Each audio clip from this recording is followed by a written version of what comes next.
typing something out real quick. I just Sure thing. finished. All right, we're live now. Okay. Welcome everybody to Off Track. It's not a Sonic podcast, and there is no real classic and modern age to this thing, to my knowledge. With me I mean, I guess today, there technically is, I would say, because like there is a classic movie, if you think of it that way. true. Well, with me today is Garrulous64, Hello, hello. and I'm not sure why my noise gate ain't doing anything, but I'm gonna fix that real quick. Um, yeah, we'll go ahead and do that. That's better. Okay, sorry about that. All right. We're gonna be talking about the recent Mario movie. Now, just quick housekeeping: if you do leave super chats, they will be read at the end, just to maintain like a good flow state for the podcast. And yeah, all right, we can get kind of stuck in, I guess. So, Dylan, what did you think of the Super Mario Galaxy movie? Kind of thumbs up, thumbs down kind of deal? Uh, for me, it's a little bit interesting, and I definitely have a lot to say because, I mean, you and I have talked, and I and Ian have mentioned a few things in chats, and I think I do understand sort of how I feel about this movie, and overall, I do like it. I had fun watching it, but it's like the first one, and I have a lot of problems with structure and characters and plot, and I also have a big problem with how some people talk about this movie because it's like sometimes people are like, "Well, what did you expect? It's a Mario movie." And it's like, sure, fine, but like, I mean, like, I don't think it's bad to have expectations, even a little. Just like Shrek is a kids movie. It's one of the best movies ever made too. Well, Uh, before we get too stuck Stuff into like like that. audience reception Yeah, stuff, no, no. I'll I'm kind just of saying. That's yeah, just yeah, yeah. like Well, that's where I'm at. I'm kind of like I have reasons I can explain on my own that I like this film, but I also have a lot of realistic reasons why I don't think it's a very good movie, which I can talk about, as we go on. But yeah, what did you think? um, I suppose. Hi Daisy. I suppose I'll kind of put it in Yeah, a she's frame mad of reference today. with like the first movie. I thought the first movie was all right. Wasn't bad. I didn't think. Quite empty narratively, but it was a fine little roller coaster ride of a movie. Whatever. The second one I didn't think was as good. I would say this one was more kind of like a 4 out of 10 kind of territory for me if I were to do number scores. I found this one to be quite tiresome compared to the first, and that was kind of what I think tipped kind of my general opinion of this one compared to the first. And it's just kind of like, yeah, I think the thing is, I can appreciate and respect that people do like these movies, and that for some, this may be to their standards just a good movie, what they're looking for and stuff. But I just can't roll with it myself. I don't really enjoy it. It's got very much the same issues that most Illumination entertainment films, with the exception of the first Despicable Me, have.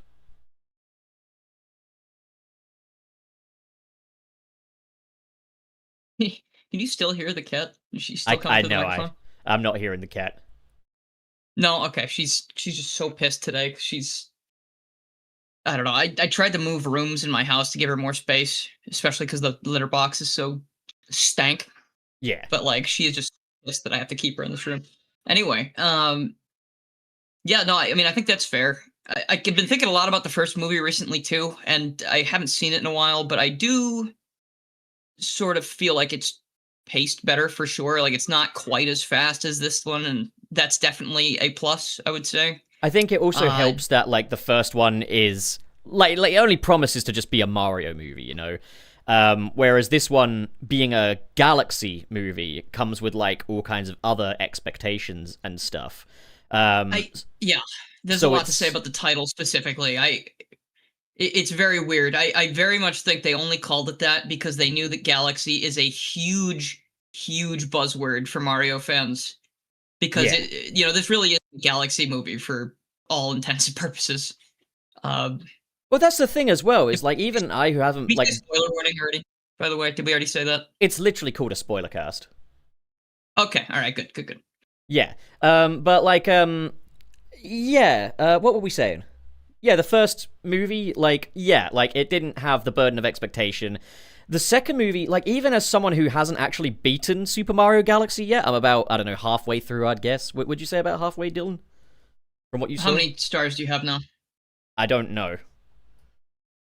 That's like the okay. What's the last level you played? Do you remember? Gusty Garden Galaxy. Oh, yeah, you're like probably maybe a little under half, but yeah, you're getting close. Well, it's funny because when I think of like Super Mario Galaxy and like the imagery to expect, I think of like, Mario flying through the Gusty Garden Galaxy and like running around these I small think that's planetoids yeah. and stuff like that. And that's nowhere to be seen in this movie. I didn't think they even went to a round planetoid even once in this movie, and if they did, I didn't see it. Well, there were certain references to things like the I kind of want to go like scene, not scene by scene specifically, but I do want to go in a little bit of an order in a bit, just so I can kind of get thoughts out as we, do Okay. like the plot, I guess. But like for this specifically, jumping to the Wart Casino, they did at least reference the interior of Galaxy planets, where when you go in the pipes, you go to the inside of the planet, you run Yeah, and around, it and has it's like like the inside puzzle, and like, that, yeah, they had the gravity yeah, like thing that with weird Peach. perspective. So technically, they did have that. There were some times, I think there were times where they went past planets while flying that were like vaguely galaxy shaped, like That's what referencing other bugged me planets. though. I was like, that's But not enough for the yeah, title. That would be like if, and then they made like a Sonic Adventure 2 movie and you just see like the Ark in the background like one point or yeah, they something. don't go Like, to it. yeah, they never And actually it's go on also it. funny because like Gateway Galaxy is it's such an iconic place. It's where the whole thing starts, where you meet Rosalina the first time. They turned it into something completely different, which I don't necessarily dislike. But that was also something that would have been Galaxy if it were not completely overridden by the need to shove as many cameos as possible into the movie, I think. I think that's another But thing as well, is like when people yeah. often like say these movies must be good because they make $1 billion at the box office. I want you to consider this real quick. If you made a Where's Waldo movie and it functioned like a Where's Waldo book, so you actually have to find Waldo and find all this other stuff, it would sell gangbusters because people would be doing repeat viewings looking for Waldo and looking for the other bits and stuff. And I think these Mario movies feel very much like a big fucking Where's Waldo of like references and stuff. And it's like, it's no wonder people are going for repeat viewings. They want to see if this is in the movie and this and stuff. I've had plenty of people say like, oh, I don't think I caught everything, so I'll definitely give it like a second viewing. And I think that's why these movies make as much money as they do, besides also just the fact that Illumination's marketing house is like top of the line. Like, they are like the best of the best. It's why even, without the Mario IP, Illumination have consistently been like a 1 billion box office factory, basically. So, like, yeah, I think that's why it makes the money it does, is because of how many references. Some very in your face, some very much off in the background.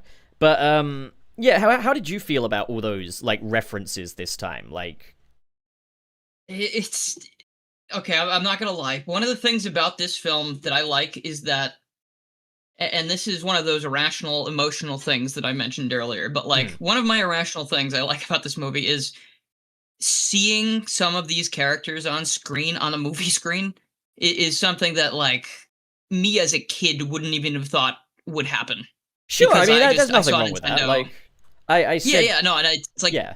in some ways I kind of like it, where it's like, oh, I know that guy from Mario World, and oh wait, that's from Mario Wonder this time. Oh, that's one of the Octoombas from Galaxy. That's like Galaxy imagery. That's cool.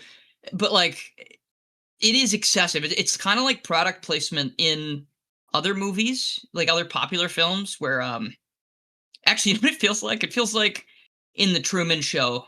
When his wife holds up the dish detergent or whatever, and she starts talking about it like right to him, like it's an advertisement, and it's kind of like that, except they just go, "Look at that rabbit! That was in Super Mario Galaxy. Look at him! You can Yeah. buy Mario Galaxy on the Switch." Or like, "Wow, oh my gosh, wait, is that the bird that was you play as in Mario Kart? That's in Mario Kart. You can buy Mario Kart on the Switch." So like, it feels like it's special to me, but it also feels very like in your face, just uh, what's the word? Space Jammy, almost like new Space Jammy, where they were just like, "Look at all the stuff we have. Look at all this. Look at. So it kind of gets less special the more you think about it, I think. But I I think guess yeah seeing it the the first time, I was like, Wart and Claw Grip and like Mauser. Wow, like they haven't been around in fucking forever. Like Yeah, like I there's don't a know. slew of like references across the movie. There's like cosmetic references, and then there's like characters that are like in the movie, but for like, hey, I remember that purposes and stuff like that. Um, and Yeah, I think that's the thing is if most of the characters felt justified in their presence, I think I would be able to be a bit more happy to roll with the references myself. Like as part of the world building. For example, like there's a point where they're going through like I think it's the Peach Party. And they're going past all these stalls and they got all these different references, and one of them has like a Bowser sprite from the first Mario game and stuff. And the thing is, mm, these things could be really nice bits of world building, but I think when there isn't really much world building to begin with in the movie on a story level, these things really just more elicited eye rolls from me than anything else. It felt more self-congratulatory than like an actual like love letter to Mario or anything like that. And the reason I kind of say that as well is because like there are main characters in this movie who are just there purely for recognition. Like Yoshi, for example, you could cut him out of this movie completely. Like, the only thing you'd yeah. change is like, oh, Yoshi didn't do a certain fight move here, but then you could easily have Mario or He doesn't like Luigi. eat people. Yeah, like honestly, it could have really been. They could have realistically given Yoshi's role to Toad if they wanted to keep the core Easily. quartet from the first movie. But Yeah. the fact that it's funny, they sidelined Toad for Yoshi, and I like that one of the jokes in there is that Toad is kind of pissed about that because he's Yeah. like, I'm the third wheel that shows up and comes along uninvited, not him. And it's like then he literally gets sidelined. Just I don't know. I think that's fun. But yeah, Yeah. yeah. It's like a lot of characters are just they're there to fill a slot basically, and it's the way I'm kind of seeing it.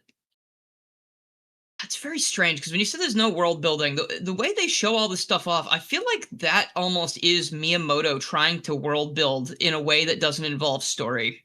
Yeah, there's certainly Uh, like visual world building, but there's no narrative world building. And that's the thing it's with these not movies as narrative. well. Yeah, no, Is like they are it doesn't all tie into the visual. narrative at all. Yeah, Yeah, no, like it's what I think they're doing is, and I guess the only reason I can think of there's so many things that go so fast in this movie and the way it's like that is because Miyamoto probably. Do you think like okay? Here's a theory. Do you think they did it like this and made it so quick because they just want to be able to? Well, no, clearly they don't care about like whether we know about it or not. Like I was like, maybe they're trying to show as much as they can so they can just pull from whatever at whatever time. They don't need to worry about it. But then like they kind of just do that anyway. I think it's So I the guess Where's maybe Waldo my thing. I think it's all very calculated. yeah Like, we've put these things, like some things we've snuck in the background, other things, like the idea is you come away with enough fan service to say, yeah, that was worth it. And then you've also got all that other stuff to encourage repeat viewings. And that's the thing is, Illumination, I don't even think they're ashamed of it. Like, they're not hiding it. They are corporate. They're a corporate film studio. Like, their films are engineered to make up as much money as possible, even if that means going for the absolute lowest common denominator. And that's why, movies like Minions, despite the fact that both the audience and critics score are pretty negative on those movies, the first Minions movie still broke $1 billion at the box office. Like it's because they've been calculated to do exactly that. And I think that's also why their pacing is always like 100 miles a minute as well, is so that like people will miss things and so that they will do repeat viewings. But like, yeah, I think the problem is, yeah, more than anything else, is those little background gags and stuff. Like, when you can't even justify Yoshi, I don't even think this movie justified Luigi in this. Like, Luigi doesn't actually have a place in the narrative this time. Like, I think this movie should have. I don't know. I guess this movie's more of a Peach movie. If we can get that out of the way. I mean, I don't Foremost, even but know like, though, because Peach didn't even get that much screen time. Most of her stuff happened in the background. It's just that she does the most stuff, if that makes sense. She has the only story that's going on aside from Bowser, though. Technically, She does, but it's all going on in the background. That's another thing that really bothers me about this movie. It's not like substantial story, but it's like she's the only one. I think this movie actually could have been better as like a let's focus more on Luigi. That way we have two movies, one about Mario, one about Luigi, and then we can explore everyone else because they're the title characters. I think But, the thing is as well. Oh, hello, Penguin. Oh, hey, Penguin. Oh, what's up, dude? We're streaming right now. We're live on the podcast. Yeah. I don't think Penguin can hear us. I certainly can't hear Penguin. Yeah, we can't hear you if you're talking. Yeah, Penguin, we can't hear you. Hello, all the same. But yeah, what he said. I don't actually have his Discord reactive set up in here either. But okay, getting kind of back to it. Yeah, the film's structure very much feels like, okay, we had a very basic Princess Peach plot outline. And there we go. Hey, Penguin, welcome to Off Track. How are you doing?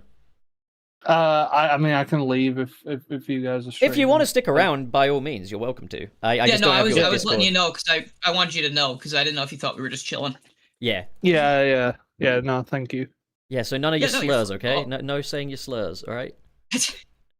Gag. Right. I love how adding "your" to it just like loads it so much more. But okay, let me grab your. Yes, reactive. welcome. How you doing today, dude? I'm doing good. Just been animating a little bit, and nice. yeah, now I see you're talking about the Mario Galaxy movie. Yes, yep. We started talking about Galaxy. We're gonna think in a little bit we're gonna start going through it sort of a little bit more sequentially, just so we can kind of get. Yeah. I don't know, I think that helps me get my thoughts out at least, and I haven't done that yet. Like, I had a little bit of a conversation with Sam about the movie the other day. Well, yeah, you were in a video with him, weren't you? Yeah, no, it's funny. He just hit me up one night. He was like, "Hey, you free like today, tomorrow? To like talk about Mario?" And I was like, "Dude, I'm always around to talk about Mario." But yeah, no, like that was a fun one. Did like a quick little thing, but we didn't go like scene by scene or anything. And it's like I think there's stuff here and there that I don't like a lot, and there's stuff I can definitely pick at. But oh, yeah, so just real quick, Penguin, just kind of thumbs up, thumbs down, maybe number score out of 10 or whatever. What did you think of the Super Mario Galaxy movie? Oh god, I wasn't really a big fan of it. I know people like it, so I'd give it like round about a 4. That's just me, I'm the exact same on the 4. Dilnor, if you had to give it a number score. Yeah, I hadn't really thought of that. I would put it like a real middle of the road, maybe like a 5. Like I like it a lot, but I don't think it's a very good movie. Like if I was being biased towards it, I would say like I liked it. See, like the first one, I would give it probably like a 6. I give it like a 6 at my own personal bias, but like I don't think it's a very good movie. The first one, I definitely feel like a bit of a criminal because like like, I know how I, like, bellyache about some of the more human stuff in the Sonic movies and stuff, but, like, my favorite parts of that first Mario movie was the first act, where Mario and Luigi are setting up their independent business, they're making the ad, they go home and meet Mario's family and stuff like that, before they, go and investigate the pipe. The scene with the dog could have been better, and that dog is an Illumination dog, not a Nintendo dog. You'll never convince me otherwise. But, like, I thought that whole stretch of the movie was the best stuff because it laid out Mario and Luigi's motivations and their weaknesses and stuff like that, and gave them... Yeah, that dog was not a Mario dog. That was not even... I mean, I guess they're the whole world, though. Yeah, they are. But... If I remember correctly, I hear that dog's probably like some reused assets from the Secret Life of Pets movie. Yeah, I'd imagine. It looked like a Secret Life of Pets dog. I mean, it could just be a little reference, I guess, for people. Illumination does that a lot, actually, because that was like one of the whole like big things about their company was to do some cost cutting when it comes to the animation. Oh yeah, that's the thing, is their movies like have like a tiny amount of production budget, but then the marketing budget is huge. That's Illumination's kind of mandate. Yeah. But okay, getting kind of back to the Mario Galaxy movie, I think the thing that really bothers me the most about it is that you've got the outline of a plot with Princess Peach, the distress call with Rosalina, go to the Gateway Galaxy, go find her, go rescue her. That's a fine outline. A story doesn't have to be overly, complicated or deep or anything like that, but I think it's what you put down along the way. It's like what you put on the journey. And I think, the smart thing to do would be to like, okay, have, Princess Peach stop up at these other planets and meet people and help them the way Mario does in Super Mario Galaxy. Because that's always the framing device of that game, is every little galaxy you go to, you meet some locals, they've got something they want you to do for them, basically. And Mario is just kind of like this helper in that regard. And there's none of that in this movie at all. What they've instead done is like, okay, we've got our plot outline.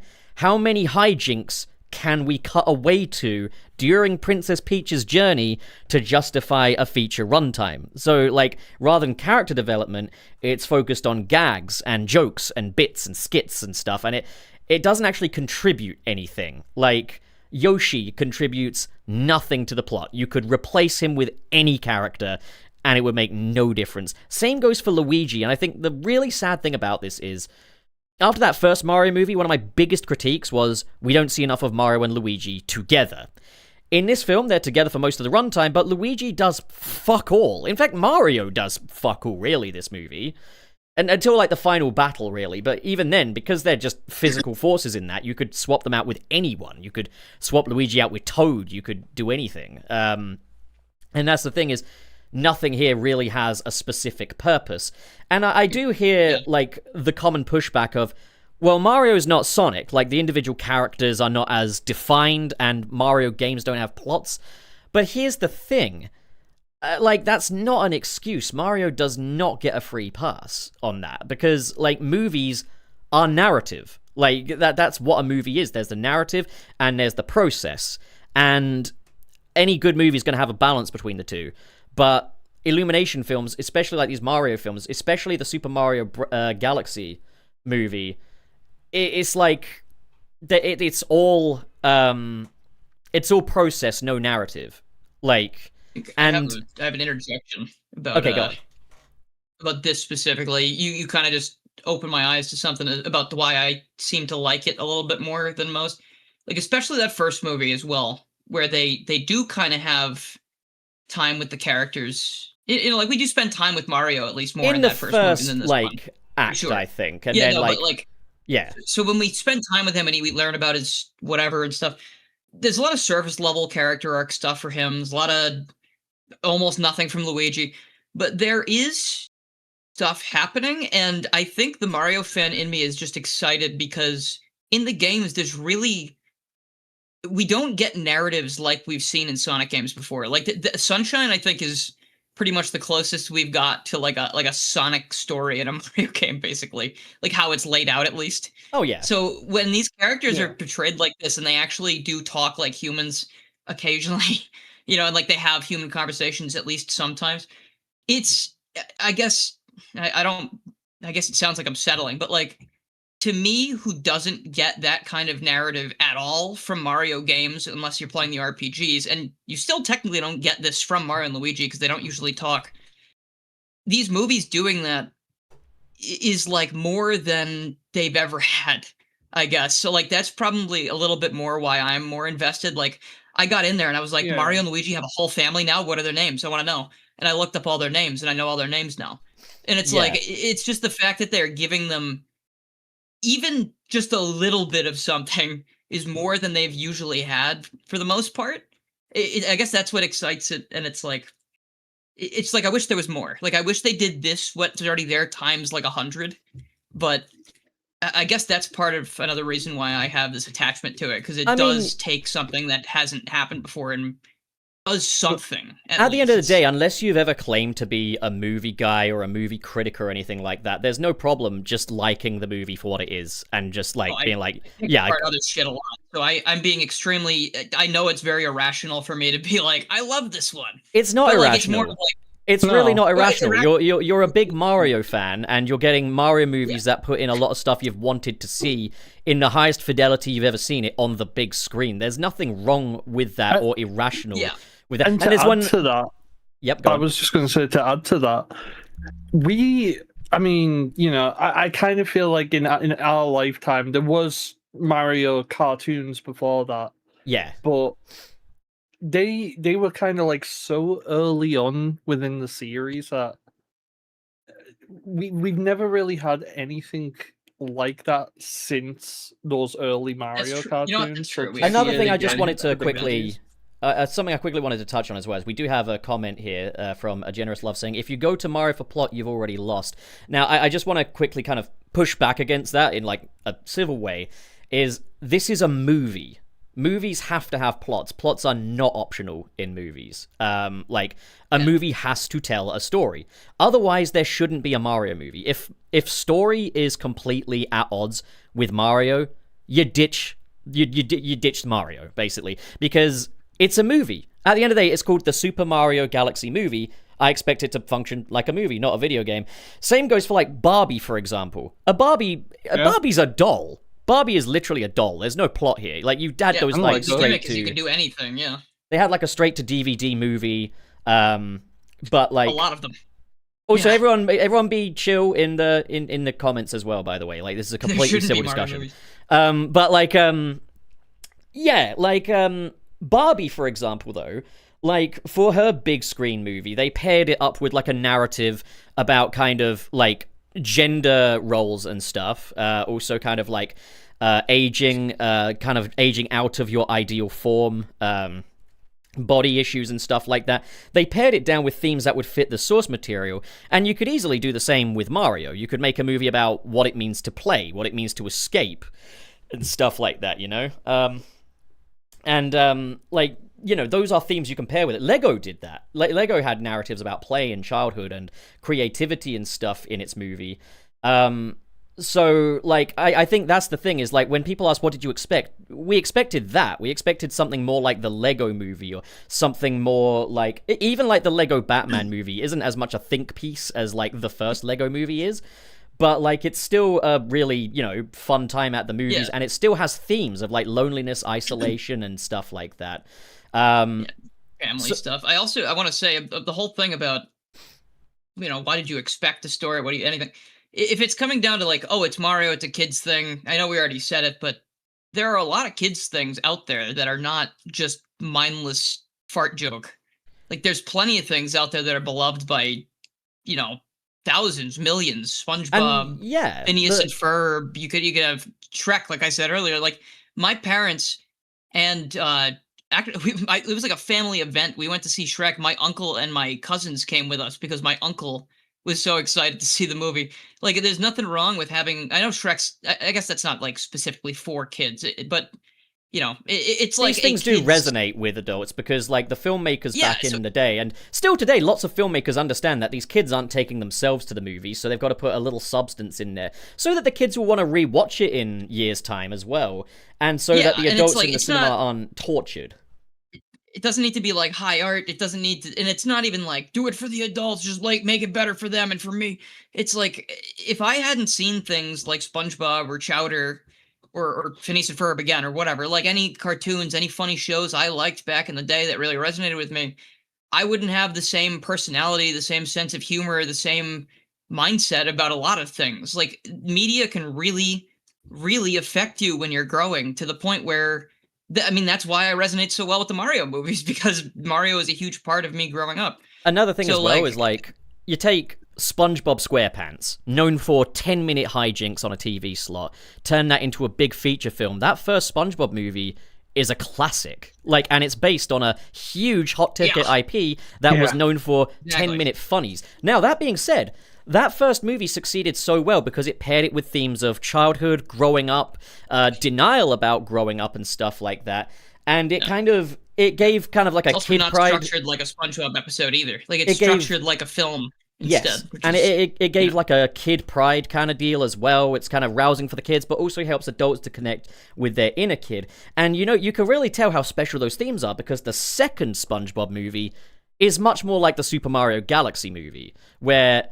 no themes, it's just hijinks the entire runtime. Now, I will say the SpongeBob SquarePants movie, Sponge Out of Water, I'll take it over the Super Mario Galaxy movie and the first Super Mario movie, purely on the basis that those hijinks at least feel a bit more creative than what they are in the Mario movies.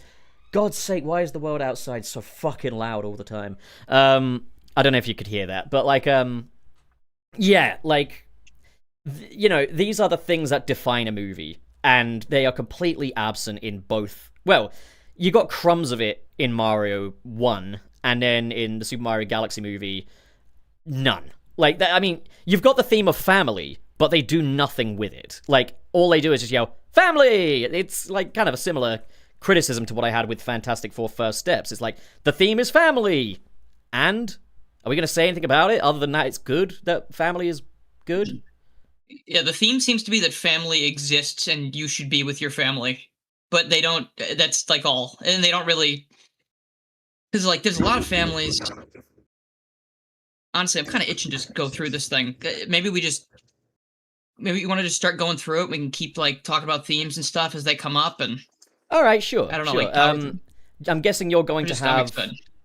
I'm guessing you're going to have the most kind of memory of it. So how would you like to power us through it? Because I gotta be real, this movie fucking slid off of my brain. I can do my very best to recount it scene by scene, I think. All right, it doesn't have to be outright and- scene by scene, but we can kind of talk about like first act. Yeah, no, second like act, in general. Yeah. So we start out with Rosalina, and she's telling a story to the Lumas, as she does in the Galaxy game. Big reference. Whoa. One of the books is about Peach, one of them is about Mario and Luigi, supposedly, and that's when Bowser Jr. shows up. Oops, sorry. Bowser Jr. shows up to try and take Rosalina for something. Very cool fight scene. Rosalina gets stopped because she's trying to protect her family. And that's right where it starts, right? We don't know who's in Megaleg, but we do know that Rosalina is willing to get captured and lay down her life pretty much to protect the Lumas. And they make a big point of like saying like, you know, they're her children, and then like when one of them gets grabbed, she's like, no one hurts my children and stuff like that as well. Which again kind of follows into that sort of theme of family. Also, I think we've got some strange noise coming from your end, Penguin. Oh, sorry, hold on. No worries. Yeah, what was I saying? Her children, something about her children. Oh yeah, her children. So again, that plays into the theme of family, and then you've got that little parallel with Peach as well, in that like, you know, the Toads are kind of like her family in a way, except not really. It's the like, opposite, actually. Yeah, it's like the opposite because they found her. Yeah, but there's also nothing to ever reaffirm that she does view the Toads as a legitimate family. Like in Princess Peach's, I think, first meaningful scene at like the party. This is where we enter a thing with, like, exposition as well. Like, this movie exposits a lot. Like, there's a lot of exposition in this movie. And Peach is, like, Mario's like, hey, Peach, what's up? And Peach is like, I'm all alone. I was found here by the Toads long ago. I don't know where I'm from, and I want to know. I sure do miss my real family. And then Mario's like, here's a fucking umbrella. It's a reference. And then she's like, oh, yay.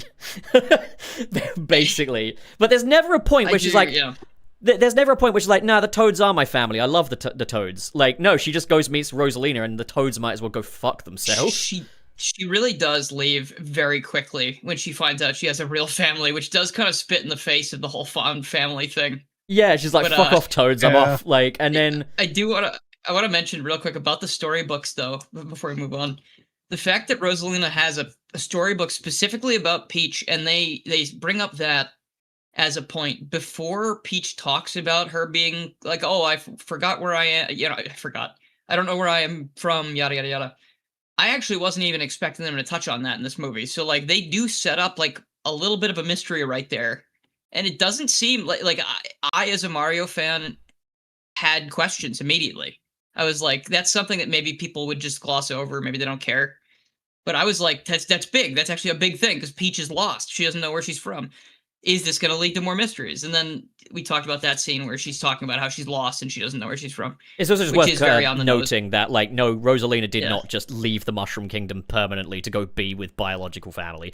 Like, we do know that, but it's the fact that the film, like, in its ending doesn't have, like, a scene dedicated to Peach, like, you know, saying, like, hey, you Toads have been here for me this whole time and stuff. Like, I could never turn my back on you guys either, even if I do have, like, a sister now. Like, you guys will always be my family, too. There isn't really anything like that in the movie, you know? Like, that just wasn't there.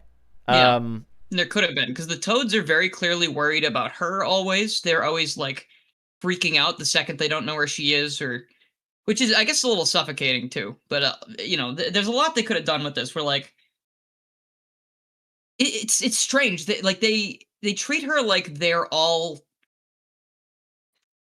don't know. It's weird. They have like a weird dynamic where she treats them like they're just kind of there, but they treat her like their ruler, but also their child. And it's very strange that they do that because she's supposed to be very self-sufficient, and she is. Like she's she's like extremely self-sufficient, according to both of these movies. So it does make it kind of weird that they don't have anything like, even like a, hey, you guys need to let me have some space as a family. Like we're still a family, we care about each other, but I need space would have been an interesting thing because then she goes to space. Oh, I see what you did there. That's really silly. You know, let me have some space. But they don't do that, like you said. There's really nothing more. It's all surface level, like Rosalina is my family. I am going to see Rosalina. And that's basically it. Well, I mean, they don't actually It's a necessarily shame. do they find out that it's Rosalina? Or she doesn't know at first. Yeah. She finds out during the film. She knows. I think she finds out later, but she finds out that Rosalina is in danger and she decides to go alone, which I think is very stupid. Now, I think Rosalina is another problem in this movie. It feels like she exists purely in service of Peach's arc. And this is actually very funny, is like how that first Mario movie made such a point of like, we don't want Peach to be the princess that gets kidnapped from and held in the castle and Mario has to rescue her. But they basically do exactly that with Rosalina, but for Peach, basically. And Rosalina gets like 5 minutes of screen time tops, I think. And the funniest part, dude, is like Rosalina's the one princess that never got kidnapped. Yeah. At least in the mainline games. Well, you know. there is. Did you play Galaxy 2, Fez? I did, yeah. Can you help me? This is not spoilers. Sorry, I keep hitting my microphone because it's in a new spot. Rosalina was not captured in Galaxy 2, but she was like when you like. There's like I think it's like the final level. You see her there, but she's like, doesn't she say something like, "I've been being kept away" or something by some magic or something like that? Like, so she's not like captured, but she's being held back. Like that's why she's not really there the whole time. So like, it's not really a kidnapping. It's like an exile, but like, yeah. Then also, I remember that's actually like more badass. when I think about it. When I kind of was saying I don't think this second movie is going to be any better than the first, a lot of people came back at me saying, "Oh, but they're doing Galaxy, so they'll do Rosalina's story, and Rosalina's story will give them something to chew on, and they'll do that, and that will add depth to it." And I said that wasn't. Sorry, you go. Sorry. I said that wasn't going to happen because it's an Illumination film, and lo and behold, it didn't fucking happen. Like it never happened. It's so messed up because when you said that, like, if they had just made this movie a little bit longer, I think, and introduced more of a conflict as to why there was a separation rather than just like, we need to be separated now because we're magic and we're together right now, so go. It just, like, if there was more of a problem there, sort of like, actually, you know what? That almost mirrors Sonic leaving the planet after Longclaw a little bit. There's a lot of things that actually do kind of mirror it in a way, though. Is like, kind of like, yeah, Peach. There's no real conflict. It's just go. There's a conflict that I'm gonna deal with, and you're not gonna see. Well, yeah, Peach's backstory is so similar to Sonic's, and then like Rosalina's backstory, like, well, not backstory, but like her story of being used to power up this giant cannon that will destroy planets is like, where have I fucking heard this one before? Like, there's a lot of like stuff in this movie that Sonic did a million times better because it actually remembered to allow there to be depth. Now, I know the reason why Illumination doesn't do that is because if you add depth to the movie, it gives it a chance to be boring. So therefore, you can't add depth to the movie. How dare you? But like, yeah, like, God, fuck, this movie stinks. A comment from Neo Nova: Peach being magical feels weird. Counterpoint: ever since her first playable appearance, she's been able to inexplicably float with no explanation. She has a lot of weird, I don't know, I could point to like Bowser's Inside Story. She just like has inexplicable weird magic powers when Starlow's around. Like, I think she's just very like Also, I can see it working. Boss of Princess Peach Showtime, where she just like has like a completely new form that can fly around and stuff. You know what? I haven't played that one, but that's good information to have. Didn't know that. But like, I don't mind that specifically. I think that actually works fine. And there's also plenty of stuff in the background of Galaxy's development, and just the fact that, I mean, some of Rosalina's beta designs even looked even more like Peach. So it's something that makes sense to me. Like, I don't mind it, and the game series doesn't really have a strict canon like Sonic anyway. And Luigi can flutter jump. Yeah, I know, but he's kicking his legs really hard. He's really trying. Like, Peach just kind of does that shit, you know? Yeah. I think also I don't have anything necessarily against them making Peach and Rosalina. Magic is real in Mario. Yeah, like there's also magic is just real as fuck. So I don't think I have much against Rosalina and Peach necessarily being related. I think it's just sad that they didn't build on it at all. Like, they really only find this out at the very end of the movie by the time we're wrapping things up. So we don't get any actual scenes of them reconnecting or anything like that. It's just like by the end of the movie, oh, I've earned my sister back. The end. Like, it's like, whoa, hang on a minute. There's so much we can do here. So much we can say. Like, and yeah, that's just like, it doesn't mean anything because the movie's over by the time we get to the point where Peach's actual development would take place. But another thing is, in these scenes where you've got all these large stretches of the characters just kind of going from A to B or going through the motions, like Rosalina, for example, she spends almost the entirety of the movie in a cage. Maybe that cage could have been a place of reflection for her, where we could learn her backstory and we could kind of go over the isolation she feels and stuff. And maybe while Peach was on the journey, we could kind of learn to kind of understand her need for, like, answers beyond just family, like... Yeah, I like Jorno's thing here, too, about Rosalina. Like, they very could have easily got back to her more, and we could have learned more about what happened to her after Peach left, because when we see her last with Peach, she's happy, and then she's like, no, you have to go, I'm sad now. And then the next time we see her, she's an adult, and she has, like, 1 million kids, and she's happy again. So, like, what happened? Like, I think there could have been more in between there to make her a little bit more realistic. Not realistic, but give her a little bit more screen time, give her a little bit more story, so it feels like she's not just the big power star. But then it's also like how Peach's story is kind of very A to B with little between as well. She's like, I'm going to go off to the Gateway Galaxy to go rescue Rosalina. All right, off I go. Next time we see her, she's fighting Toad. Not Toad. Ward. She has that fight with Ward. And then that scene is close, I guess.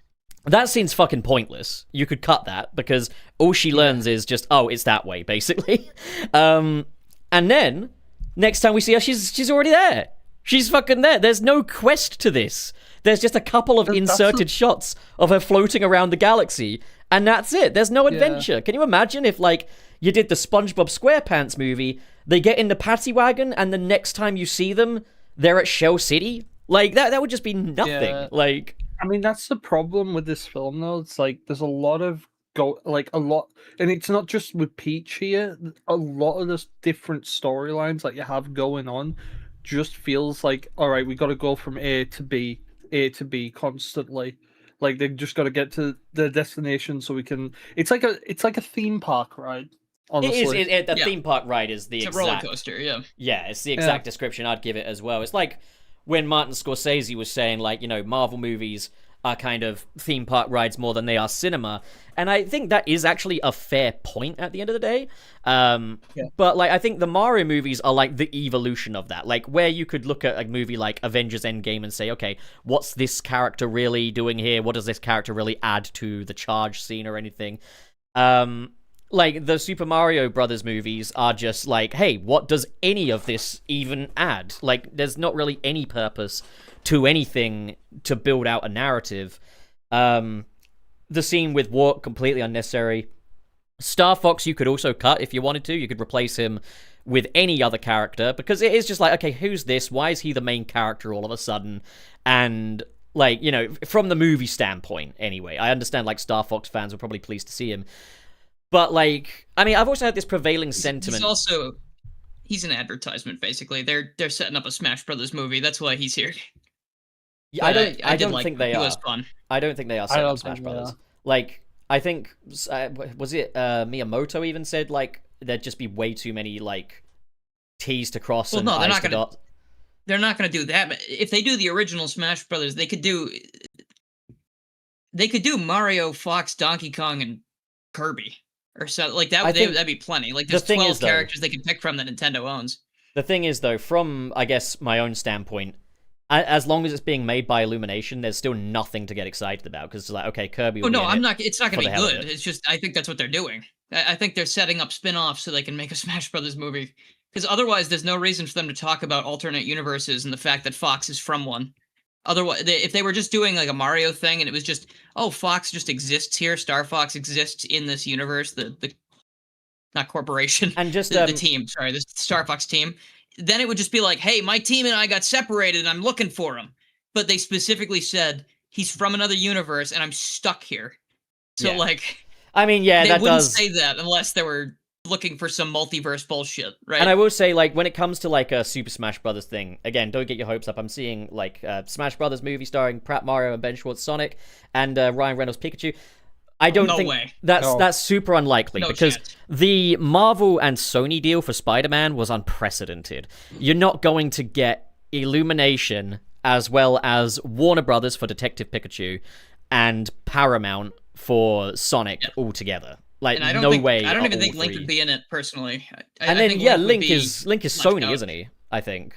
Like, Well, I just think it's because he's live action. I think they wouldn't bother to try and mix it. That's why I think we already have Mario, Donkey Kong, Fox, Luigi, and they're setting up alternate universes. So like they very clearly can pull in Samus and Kirby, and Well- that's pretty much all they would need. Like I think Pokemon would be off limits because of Game Freak and the Pokemon Company. I think the thing don't is, think they'd again, wanna do just it. There don't- is actually a Metroid reference in this film. Oh, is yeah. there? Yeah, it's when they're into like that Gateway Galaxy and they're at the airport area, Oh, you can actually see Samus's ship take off for Oh. like a few frames. Yeah, oh, okay. Well, I mean, she's already there then. yeah. That's another That's point, deep, actually. okay. Same with Hold on. Little Mac as well. Mario. He's in the That's Yoshi true. montage. Mario, they set up an arc for him in this movie where he's like, oh, I should tell Peach how I feel, kind of thing. Or maybe someone should tell... Luigi's like, oh, Mario, you should tell Peach how you feel. That's it. Yeah. And he never does. He gets a kiss from her on the cheek at the end, and then it's basically like, well, he got what he wanted, hey! And it's like, well, no, he didn't tell her how he felt or anything. Like, we didn't pay that off at all. A kiss is not a payoff.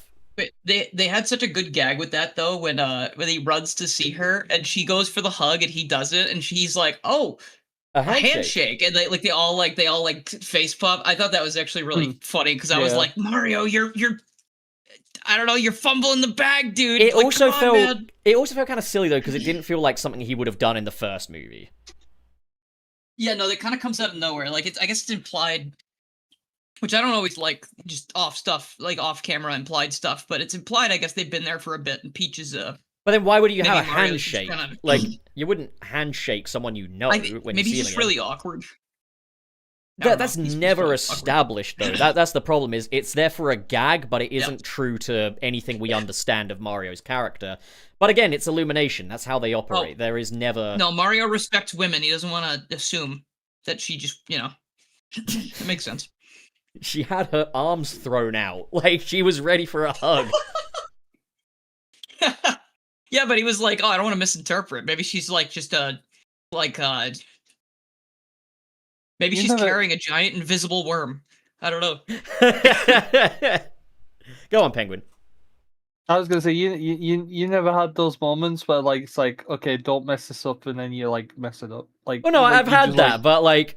yeah. I don't think there's anything in Mario's character earlier to suggest that he would fuck that up. Like, or that he's socially unaware or anything like that. Like, we've all had that time where you meet like a friend of a friend, and it's like, oh, do I do the hug or do I do a handshake and stuff like that? But Mario and Peach have known each other for a bit. He told her he'd get her a turtle in the previous film. Like, That's true. He did say that.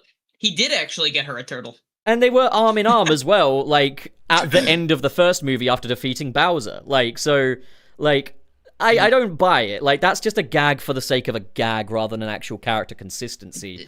I bet they also did that because people were wondering why they didn't in the first movie. Oh, what, as in, like, acknowledge the fact that Mario likes Peach? I guess there were like, in the first movie, it definitely felt like he was warming up to her and like he had like a lot of admiration for her, but it didn't feel like he was doing. I mean, not that I needed it they don't need to do the doofy, goofy, lovely, dovely stuff all the time, obviously. But like in that movie, it felt a lot more like admiration and like, wow, okay, I want to be more like her because she's protecting people and I need to help some people, yada yada yada. This movie, it just jumps right into, oh my gosh, guys, do you think she likes me? Do you think that the princess might like me? And No, the she thing wouldn't is, like me, right? when that third like, movie rolls around, they're weird. not going to build on that. They are not going to put them in a relationship. Not under Illumination. It's not happening. Yeah. They're not never like the pay Well, that. not either. even under Miyamoto, probably. I know, but it's at a this story. point. If you set up that Mario likes Peach, you got to do something with it. Like it's a movie, it has Yeah. different standards.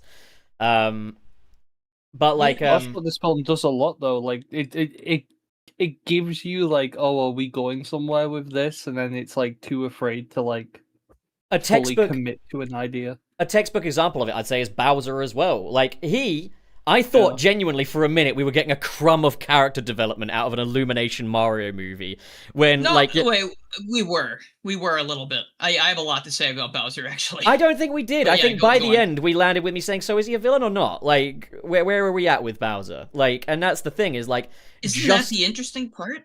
no, you have to have an answer to that question. Like, otherwise it's completely. No, I'm curious because listen, he's raising a child who just literally waged war across like the cosmos, and he is now kind of in this weird conflicted place where he.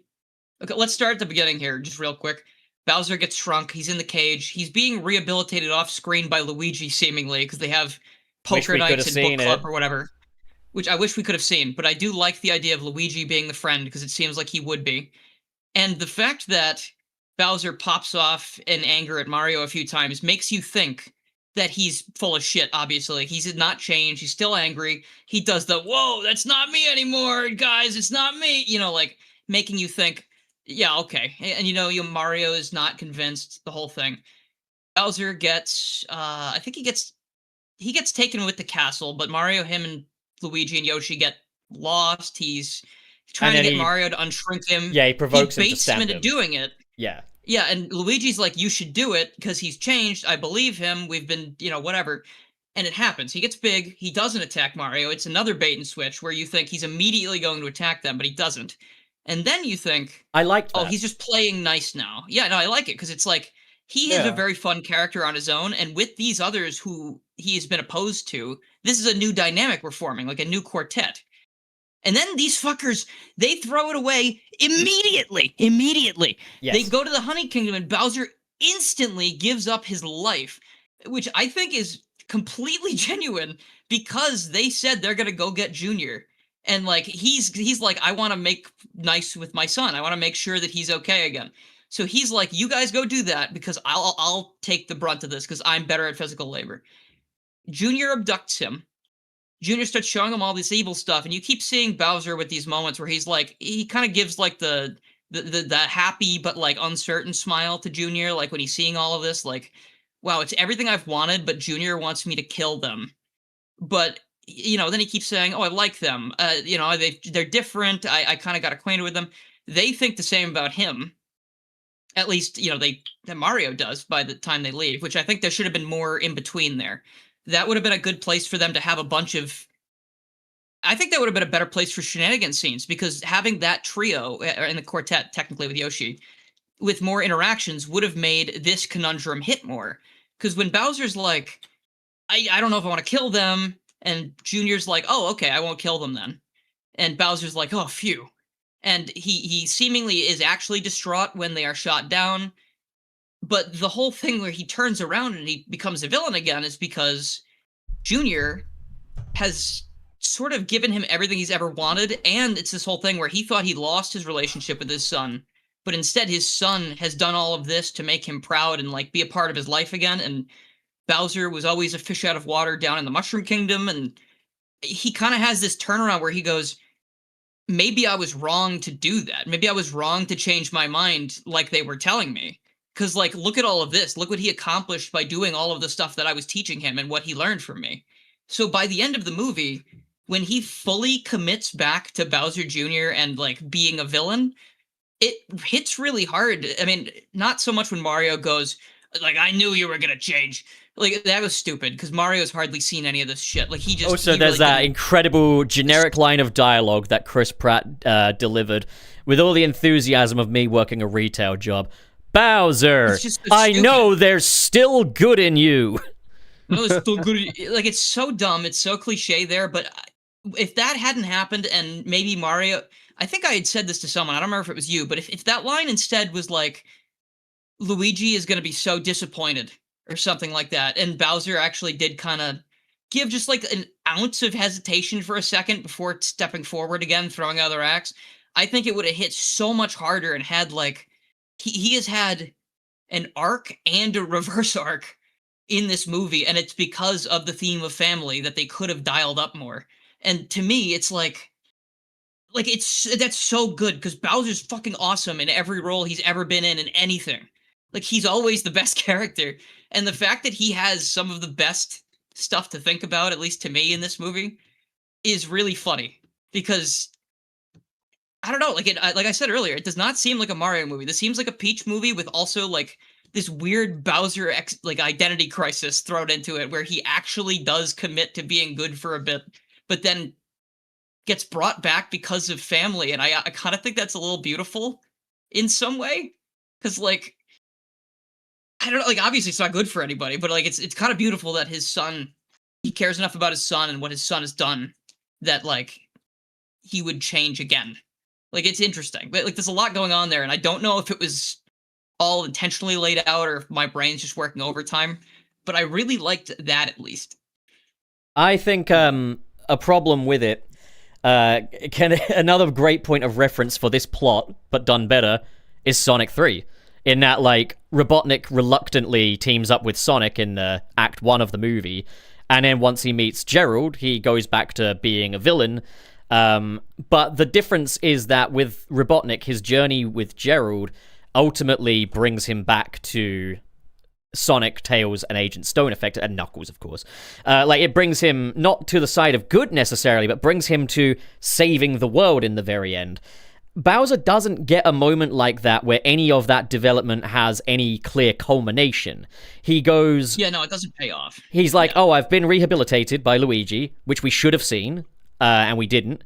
And then he's like, oh, I'm big again, but I'm good now, maybe.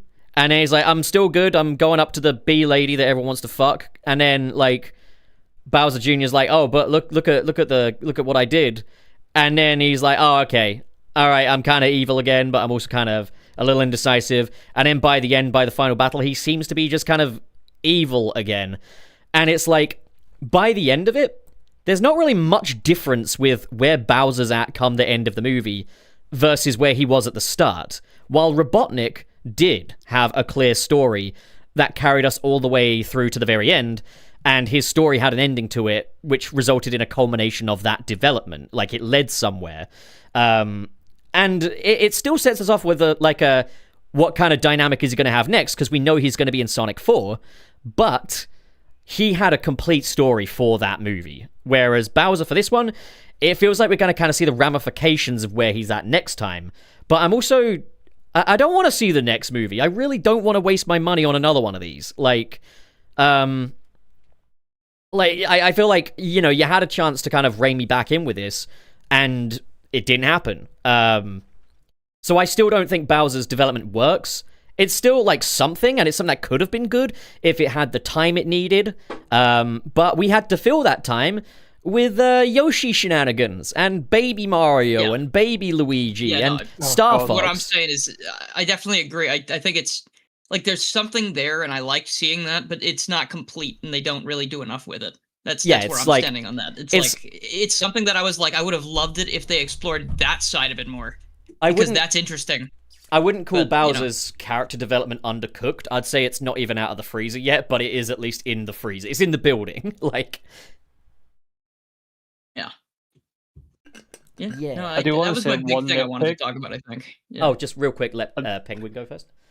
Yeah, no, I was that going to was say it. one nitpick that I have. How does the mini mushroom thing work? Because, like, Bowser needed Mario to hit him to grow big. Okay, I get that. When you have been hit with the mini mushroom, you grow big. There's a point earlier in the movie when he's Mini, he hurts himself by slamming the door on his tail, Oh yeah, and that doesn't work. and that doesn't work. That's actually a good point. That's a Does the really- person yeah. have to have malicious intent when they're punching you or hitting you to make it like work, to make it the power up stop?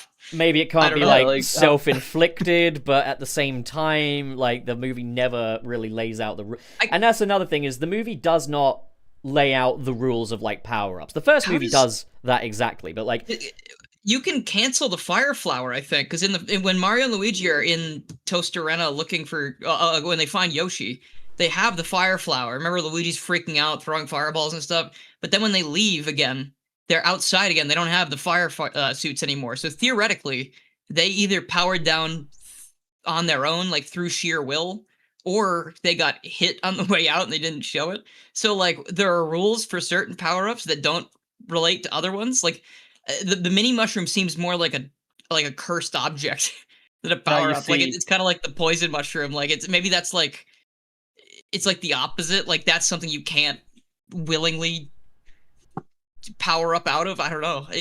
I mean, the fire flower is just working like it did in Galaxy, where it only worked for a limited time. Oh, it was time limit. Okay, actually, that's a good point. You see, that's the reference. Another thing worth noting is like they didn't have the time song though, and they kind of took their time. So I don't know.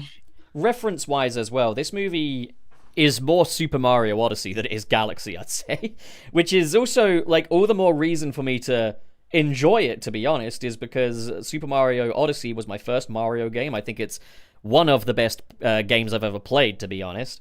And like there's a scene, well, it's where Peach is going to go confront King Wart, and they've got Jump Up Superstar playing, and I'm like, that's the track that... That's right. When I first heard that track the first time, I was like, oh yeah, I'm in now. I'm count me in for a Mario fan, whatever the fuck, because like just throwing a little celebration for the player mid-game is just great design, and then factoring all that Donkey Kong stuff in there. And as I was watching it, I was like, why is it playing here? What does it have to do with anything? Like, do these people even know that Mario exists? Like, and then like Tostarana Town, we barely spend a second there. We don't explore it. There's no big, beautiful, like, sweeping shot of it or anything like that. It's just, they're in Tostarana Town. It's safe to say we're not getting an Odyssey film. What's left to do? Yeah. Because you did the wedding subplot. Another wedding subplot. I mean, it'd be stupid if they did do that. Like, I really don't know where it goes from here, because they did everything in this movie, and not to jump the gun, but the after credits is just like, really? That's your tease? I wonder if it's Mario Land. Neo Nova Nothra why would they do says... that? Neo Nova Nothra... Why would they do that? But like... they didn't just going to be Mario Land. All. It's not just going to be Mario Land, is it? Like, Neo Nova Nothra... Mario Land and other stuff. Neo Nova Nothra says, I feel like they used that song for nothing. And yeah, but that's every reference in this movie, to be honest. Like, it's all just in there, so you can say, hey, look at that! It's all just Where's Waldo, like you said. Yeah, it's a Where's Waldo thing. And like, yeah, KB saying it makes me wonder if Pauline sang that song in the movie continuity. And that's the point, is like, yeah, is Brooklyn There's no in lyrics, like I guess. in New Donk City? But then there's like, are there other music tracks in this one that just play for no fucking reason? I mean, like the music of the world. I mean, they tend to have music match things sometimes. Like when when they're in the Tostarena Pyramid, they have the Mario Underground theme, but it's all spooky and atmospheric because they're in the spooky atmosphere. That feels like it has more of a place. They do stuff like that. Yeah, like they do stuff like that. Like I remember other things like that, but there's a lot of times I guess where they just have music playing, which is probably just a Mario thing, like a Mario being a video game thing, probably. Yeah. They could have used Mario 2 music for that scene, but I feel like they did Jump Up Superstar because that is something that kids would be like, I recognize that.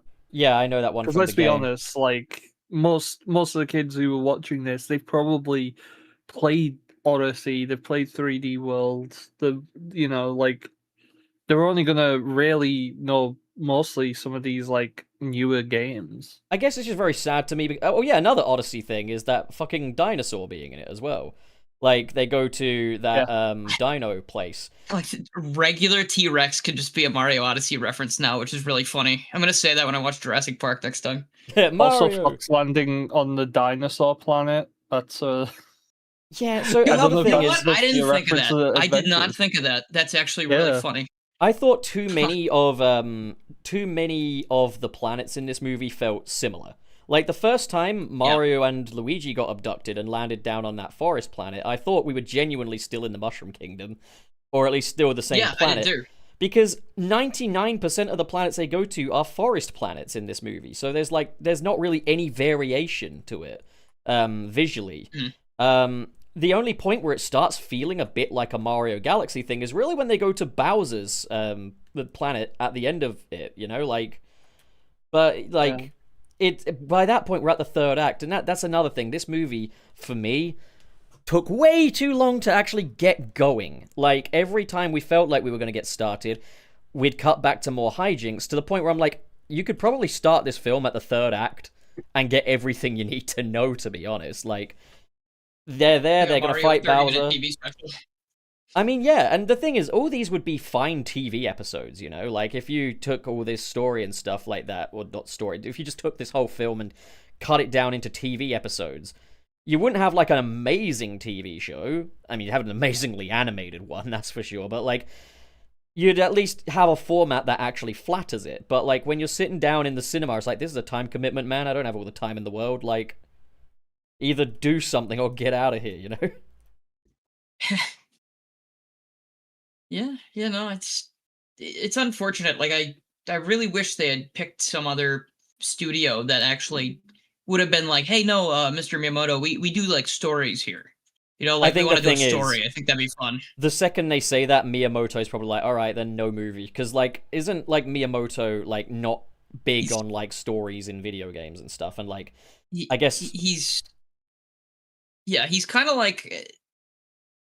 I don't think it's that he doesn't like story or plot. I think it's more that when he's making a video game, he always will prioritize the player's enjoyment over something like a story, because that's like technically it's superfluous, especially in like a Mario environment. You know, even in Zelda to some degree, like Breath of the Wild. I don't know how much of a hand he had in that, but like there's a lot of story, but most of it's optional.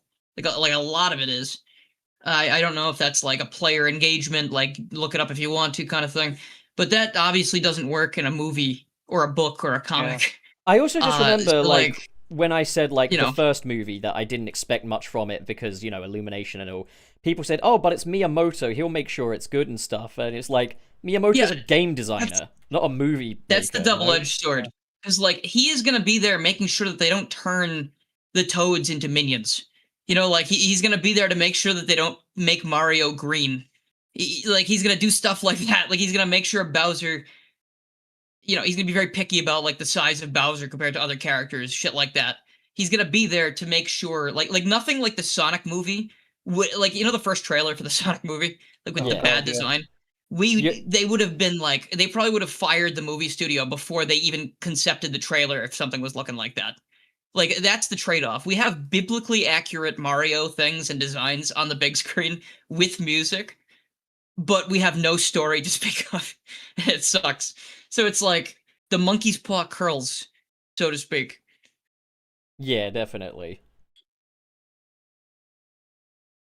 I also think Miyamoto actually famously said, I think in the past, if I believe, that Mario Galaxy, the game, had too much story. I mean, we know, wasn't it like that they had to kind of go over his head in order to get Rosalina's story in there or something? Is that true?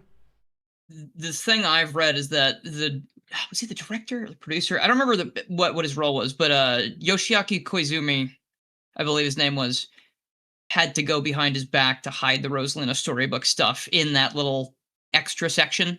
And I guess they just, I guess he probably wasn't playing the game front to back to make sure everything was perfect. So they just snuck that in and it became a really popular thing. And you can get Could you get a physical version of that? Am I lying when I say Yeah, that? you can get a physical version of that book, but it doesn't include all the new pages they've new added in stuff? the recent ports. I mean, also Yeah, worth but like, noting look as how well that influential that was, you know. And it's like, Yeah. I think people just don't like to keep Miyamoto in check when he has ideas because he's Miyamoto and he's the father of Mario and Link and it's kind of like, all yeah, these when you've got characters. like kind of too much authority within an industry.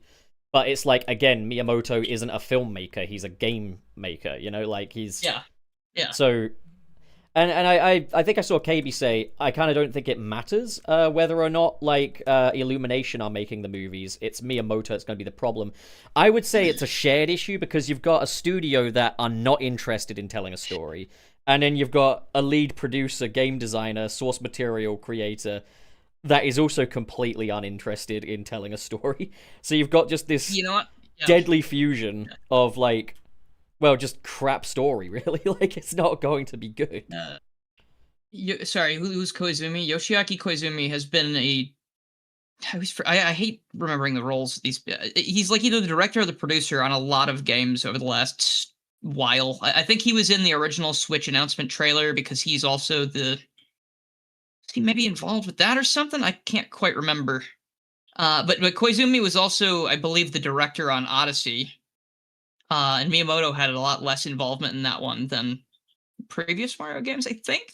Like, Koizumi's kind of always been... God, what am I hope I'm not making this shit up, but I remember people saying, like, sometimes Miyamoto will come into the room when they're doing things and just say some weird shit, like, oh, we should do this, and they're like, I don't even know what that means, and then Koizumi would be the one to be like, oh, no, this is kind of what he means. So, I think they just worked really closely together, and he was...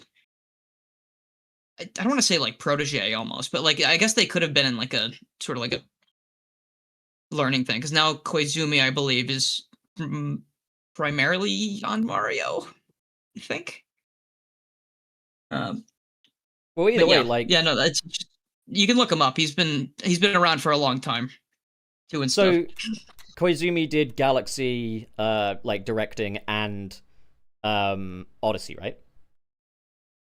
Yeah, and I'm sure there are others in between there too. I'm not sure which one specifically. I know he was Odyssey and Galaxy as well. Well, he knows did what he's Bowser's doing then Fury because as well. He did what? Bowser's Fury. Oh, nice. Okay. Galaxy and Odyssey, I would say, are my favorite Mario games overall. So, yeah, the guy clearly knows what he's doing. My friend Jack says, like the Plato to Miyamoto's Socrates.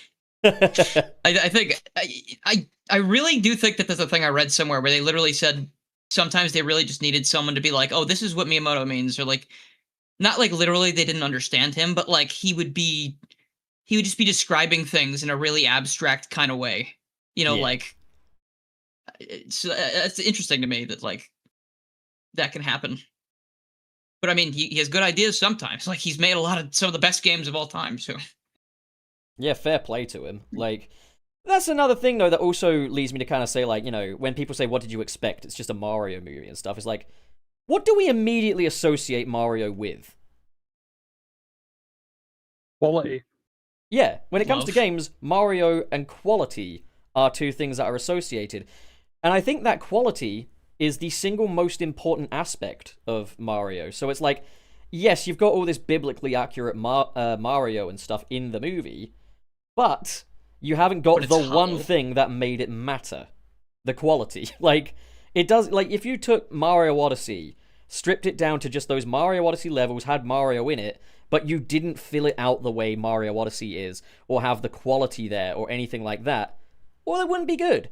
It's like, basically, like, what if you took Mario and made it shit, basically? And when people are like, oh, but it's, you know, it's the games are supposed to be one thing, it's like, yeah, but you want to have a good movie as well, you know? Like, you want everything he does to be good, you know? You wouldn't put a character in a medium that doesn't flatter them. also, you could look at things like Who Framed Roger Rabbit, right? Yeah. Like that's something that's like, you know, you might look at it on the surface like someone went to a studio and was like, hey, I want to make a movie where there's a cartoon rabbit in the real world, there's a bunch of cartoons running around the real world, and it's going to be expensive as fuck, but it's going to be awesome. It's going to be a total And, rights like, nightmare, but we're going to do it. Like, it's fucking amazing and it's great. And that movie's geared towards adults. Like, there's a lot of adult humor in that movie. Oh yeah. And it's like I feel like that is a lot crazier in my mind than making a movie like this. Yeah. It's like the Mario movie. So when people are like, "Oh, it's just a kids thing. Who cares?" It's like, well, I don't know, man. Like, Also, there's like, I guess I just said that wasn't a kids movie. I But thought the like, whole it's a kids got movie kids argument characters. got killed off as soon as YouTube existed. I'm pretty sure. Like, as soon as, internet forums and stuff, like the whole, oh, it's just a kids movie thing fucking died because people were like, well, kids still deserve quality. Yeah, and I Yeah. guess people still think that way. Like, people will still be like, "Well, who cares? It's just Mario." I mean, some It's not people gonna are have a story, fucking it's gonna be dumb, but boring. also, if it's just a It's, like, kids silly. movie, if it's just this, then why defend it with your life, Like, Yeah, some people have been defending this like their life depends on it. It's crazy. yeah, it's like, imagine going that hard on defending it, but, like, also, like, it's an Illumination film, like, at the end of the day. I really don't see much difference between this and Minions. They're both very nonsensical, neither of which have any real themes or anything like that. Both of which are fucking boring, in my opinion. Like, I thought, that's the thing, is at least the first Mario movie didn't fucking bore me like the second one did. I was engaged. I wasn't bored, at least. Like, there wasn't a lot to latch on to, but I had fun watching it. Like, But I think bet that's the where thing, is Miyamoto's also, honing like, in on it. He's probably, like, trying to make it visually stimulating, like it's a video game. He's yeah. probably trying to play the audience. Yeah. No, I'll say this as well. Like, fair play to the animation team. I think they were the only people involved. Well, maybe like Brian Tyler on the score as well, who gave a shit like about anything. Like, I don't believe for a second that the script for this movie was anything but a first draft, and I think that's by design. I don't think there was any. Oh god, we're scrambling. Oh, well, we can You get think as a there was first a draft. script for this movie? I think there was definitely a script, but I think like. I think they probably got one draft done and were like, there we go, send it out to animation. And then off they went. They're off to the races. I mean, this film's like, to give credit to it, like, this film is visual eye candy. Yes. I love how At it the looks. same time, I was chatting with Ian, who sadly couldn't make it in the end. So if you saw the ad that said Ian's here, well, he's not. But like, I was chatting with Ian and he said like, okay, yeah, the animation style, like, it's well animated and stuff like that, but what does the animation style actually add to this? Like, why do we need to see the skin pores on Mario? Why do we need that? Like, what does the animation build? What does the animation build on top of this thematically? Clearly, it wants to be a video game with power-ups, so why would it not look more like a video game in that case and stuff like that? And I was kind of stumped by this, and I was like, well, if I had it my way, these Mario movies would look like Brothership, but, like, that's just me. Oh, thank goodness it would. Oh, that'd be Oh, yeah, beautiful. no, I'd be all over that. I also, speaking about the way the movie looks, I guess the only thing that got me sometimes was that I don't remember if Yoshi, like, I mean, aside from the obvious in, like, the old Mario movie from 1991, Little dino boy. or 3, or whatever, the Yoshi's really always just been like this smooth creature with no texture whatsoever, like almost like a toy, like a plastic toy. So seeing him with like actual like flesh texture on his body like really took me out of some stuff. Like when his face moved, like it was like a real flesh instead of just like the weird ass plastic. Are you talking about like the 93 version or? No, in this movie. Oh, wow, okay. okay. He doesn't look bad or anything. I'm just saying, like, because he's really never been that textured, like, he never has that much, like, what is the word? I want to say, like, normal, like, his normal map is nothing, never, like, anything but completely clean. Like, just completely 100%. smooth. Because Like, that's the thing is, like, in Nintendo games, they He's tend to alive go for now. a very Yeah, smooth but it's look. like, I look at him and I'm like, ew, ugh, look at him, ew. But then, like, I love him because he's great. He's very funny. But, like, I would look at him sometimes in some scenes and I'm like, oh, he's a real guy now. Oh, like, he's a real thing. Ugh. If you cut him open, he would bleed. Ew. But it's like, that's another thing, is like, when you look at a movie like Spider-Verse, for example, every single thing in that movie is considered with how it ties to the themes and the style that they're going for. Every single thing is carefully, meticulously plotted out. Even like the animation is designed to complement the narrative and stuff like that. Whereas the Mario movie is just ultra high fidelity Mario, basically. but like it's done nothing to kind of go in with the themes of the movies, because they don't really have any themes, and there's nothing to really go and complement the fact that these are video games, because they're still trying to be movies. I feel like if they even established that Mario exists in a video game world and is designed to be played with or something, like then they could even have him be pixel art or something, or just have like nods to pixels and stuff like that. But they don't. They just kind of put that stuff in. Wreck-It Ralph did, yeah. Wreck-It Ralph is a good movie. Like, Wreck-It Ralph is what you can point to when people say, oh, it's just a kid's movie, it's just a video game movie, what did you expect? Like, look at Wreck-It Ralph. And I didn't even think Wreck-It Ralph was amazing, like... Not the second one. The second one's slop. The second one is indeed slop. I enjoyed it at the time, like I did the first Mario movie, but... There was the second one? No, that's true. That's true. Well, I mean, if you scroll through Facebook... That actually has a lot of... one. The second Ralph movie has a lot of similarities to this Galaxy movie, actually. Because The it is second Ralph very movie... much like, point and look, wow, that's the princess, wow, that's Darth Vader, wow, However, that's... to be completely fair, the second Wreck-It Ralph movie at least has themes. Like, it has themes to it. Like, Ralph is kind of his own worst enemy. He's the one that is causing the destruction of his friendship with Vanellope. The virus takes the form of him because, again, he's his own worst enemy in all this. Penelope wanting to live in Slaughter Race and stuff. Like, there's still way more to Ralph Breaks the Internet than there is any of these Mario movies. And that was a reference fest as well. That's true. Yeah, I like the scene where Ralph looks at all the mean comments. That is the funniest shit. And they're not even like I like mean that either. because I've felt that before. You know, just like they think I'm fat and ugly. Why? Actually, you know what? I got one comment once that was like, I found Quasimodo's cousin. And it made me so fucking self-conscious about my posture that I actually did I stopped slouching. And so I guess like I appreciate that comment, but it fucked me up for a bit. Man took an L and turned it into a big fat W. Yeah, no more slouching. Because I did look back at some video footage and I was like, oh my god, I do slouch really bad. Someone was a meanie weenie to me on the internet and it changed my life. Yeah, they saved my posture. They saved my life, but my back still hurts, so who's really winning here? Thank you, that guy. Thanks, you mean ass. Imagine, where's that guy now? Oh, you know, he's probably still making comments like that on other people's stuff. He's dead. He died.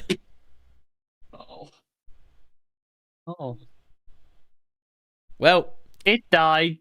Okay, that was actually the one bit of the movie where I actually did laugh. Like that's the thing is like I mean, and again, I do want to like be completely real here.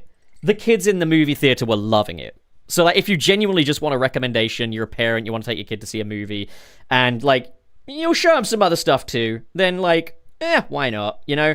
But I would say like prioritize what else is out at the cinema at the moment which could be a good movie for kids. Hoppers, yeah, do Hoppers instead. Oh, I've heard Hoppers is good. I haven't seen it though. Do Hoppers. Yeah.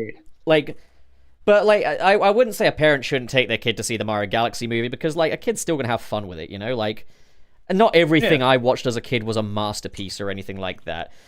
I'm not even saying there's like no place for movies like this, but you gotta think, I'm a movie guy, you know? Like, I've heard people say, oh, Mario fans will love the movie, non-Mario fans will hate the movie. I think that's an oversimplification. I think if you're invested in the quality of movies, this is going to suck. This is going to suck. It's a poor quality movie. You could still say it's good. You could still say you like it. You know, it could be good for you. Fine. But it's a very bad quality film, and that also kind of leads me into the whole, like, Rotten Tomatoes thing and everything, and people saying, oh, I don't listen to the critic scores, I just listen to the audience score. Oh you're supposed to take them both into account. Like, that's the idea. I just figured out the perfect metaphor for this, I think. Go on. I get it now. I get it. Okay. So, like, the Mario movies, I would say both of them, are kind of like a McDonald's cheeseburger. Like, it's kind of the only place you can get that weird specific taste, and maybe you'll like it, you know? But if you don't, that's perfectly acceptable, because it's really nothing of substance. But it's there, and it's very quick, and it's just an easy thing to get into and enjoy, I think. It's funny, though, because for like decades, like Marvel films have been compared to that. And again, this does feel like the evolution of like Marvel degradation in a way. But like even then, it's like generally... generally Marvel at least has some substance. There are, exceptions and stuff. But, like, put it this way. I think one Marvel movie I can think of that doesn't really actually have proper themes or thematic exploration is the recent Captain America Brave New World. That film just has zero substance. It just slides right off of your brain. But it's not the worst thing in the world. I'd certainly rather watch that than Thor Love and Thunder, which is interesting, because Thor Love and Thunder should be a film that I probably would like. It's an auteur film, basically. It's got Taika Waititi's handwriting all over it. It's a director-driven movie.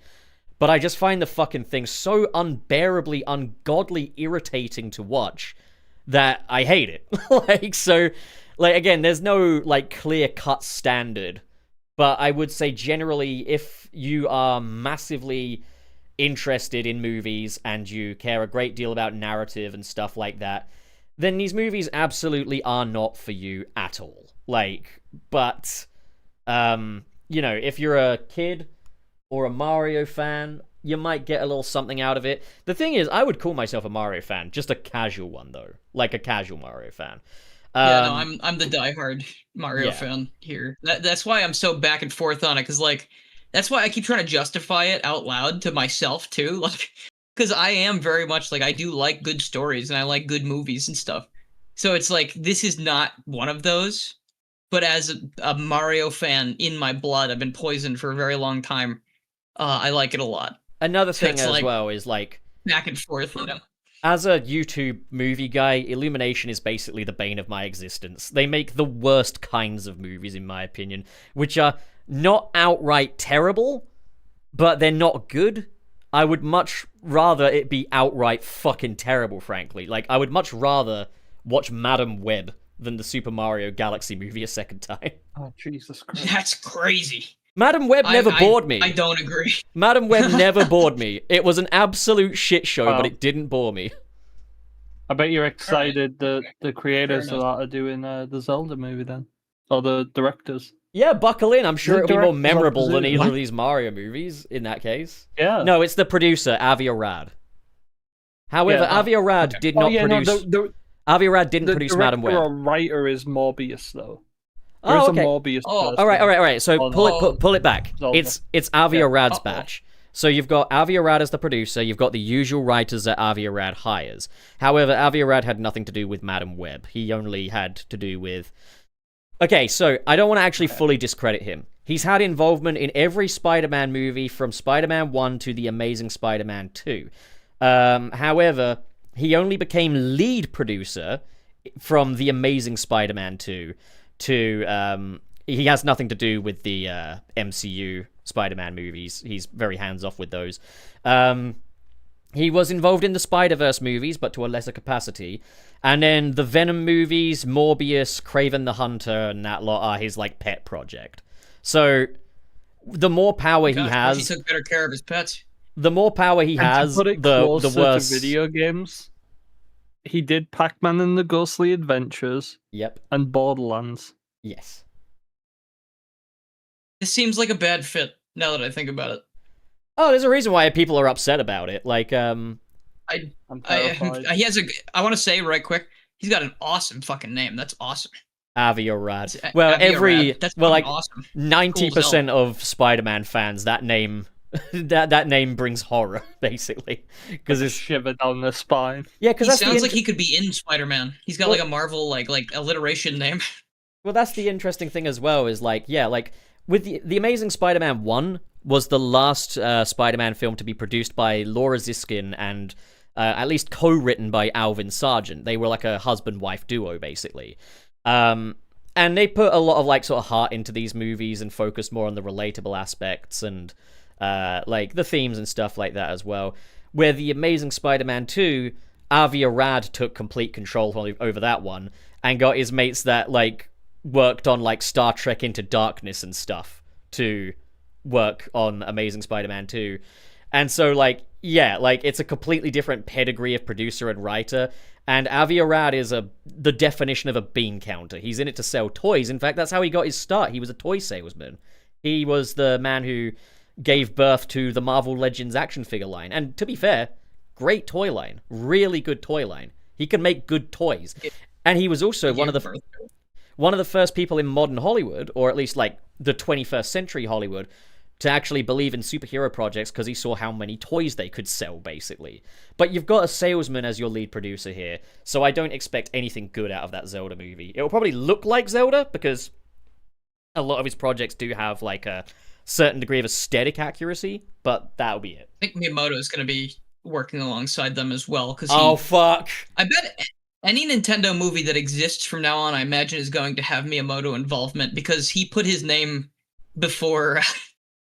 Remember, when you go watch Mario Galaxy, his name is higher up on the list than Dan, what's his name? Or what's it, Chris something? Chris Meledandri? Meledandro or whatever. I don't know his full Chris whatever. But I like that it's a Miyamoto and Chris film, not that like this man's been doing it for years with his own shit.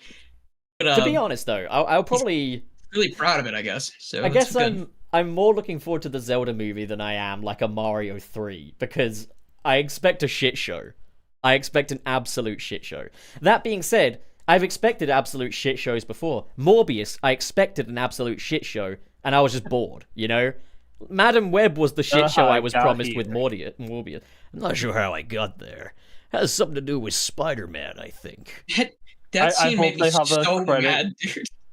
They better have a post-credit scene in the Zelda movie that's as good as that. I think it has the something to do with... shows up in the Zelda movie, and he goes, I think there's something to do with Spider-Man, and Link goes, yeah! I mean, yeah, like... It's really funny as well, because at the end of Spider-Man No Way Home, in like the middle of the credits, it says like, and the filmmakers would like to take a moment to thank Avi Arad, the original true believer, without which none of this would have been possible. And it's like, did he make you write that? Did he write that himself? Like... Nobody likes Avi Arad. I like his name. It is quite a cool name.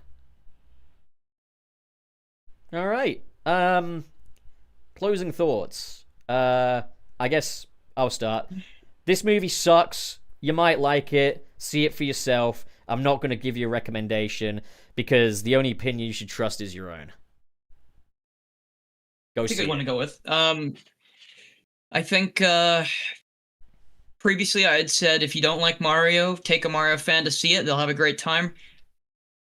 Maybe, just let them go. Maybe just let them go if you're not interested in Mario, because it really does not have that much for people who don't like Mario, I don't think.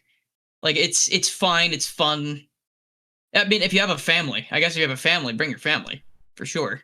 But, like, yeah, I mean, like, don't go into it expecting anything insane, but if you are a Mario super fan like me, you will... be happy. This one didn't make me cry. The first one made me cry a little bit. But this one was just were you just like just kind of fun or I don't know. I was just seeing the first Sonic movie made me cry a little tiny bit. Like when the Green Hill riff played at the very end. Do you have like a leaky face? Do I need to plug these things up? No, I feel emotions sometimes about things I like. Are you a woman? Yeah, like I guess. Jesus I don't know. Christ. But yeah, no, so it's a great movie if you have an extreme sentimental attachment to Mario, but otherwise it's not quite. That's the best endorsement I've heard since the other day when just a YouTuber friend of mine, I was in a call with him, a guy called Vidana. He was saying the recent seasons of Doctor Who are good if you don't pay attention to them. That's not what I guess that's kind of what I'm saying, I guess.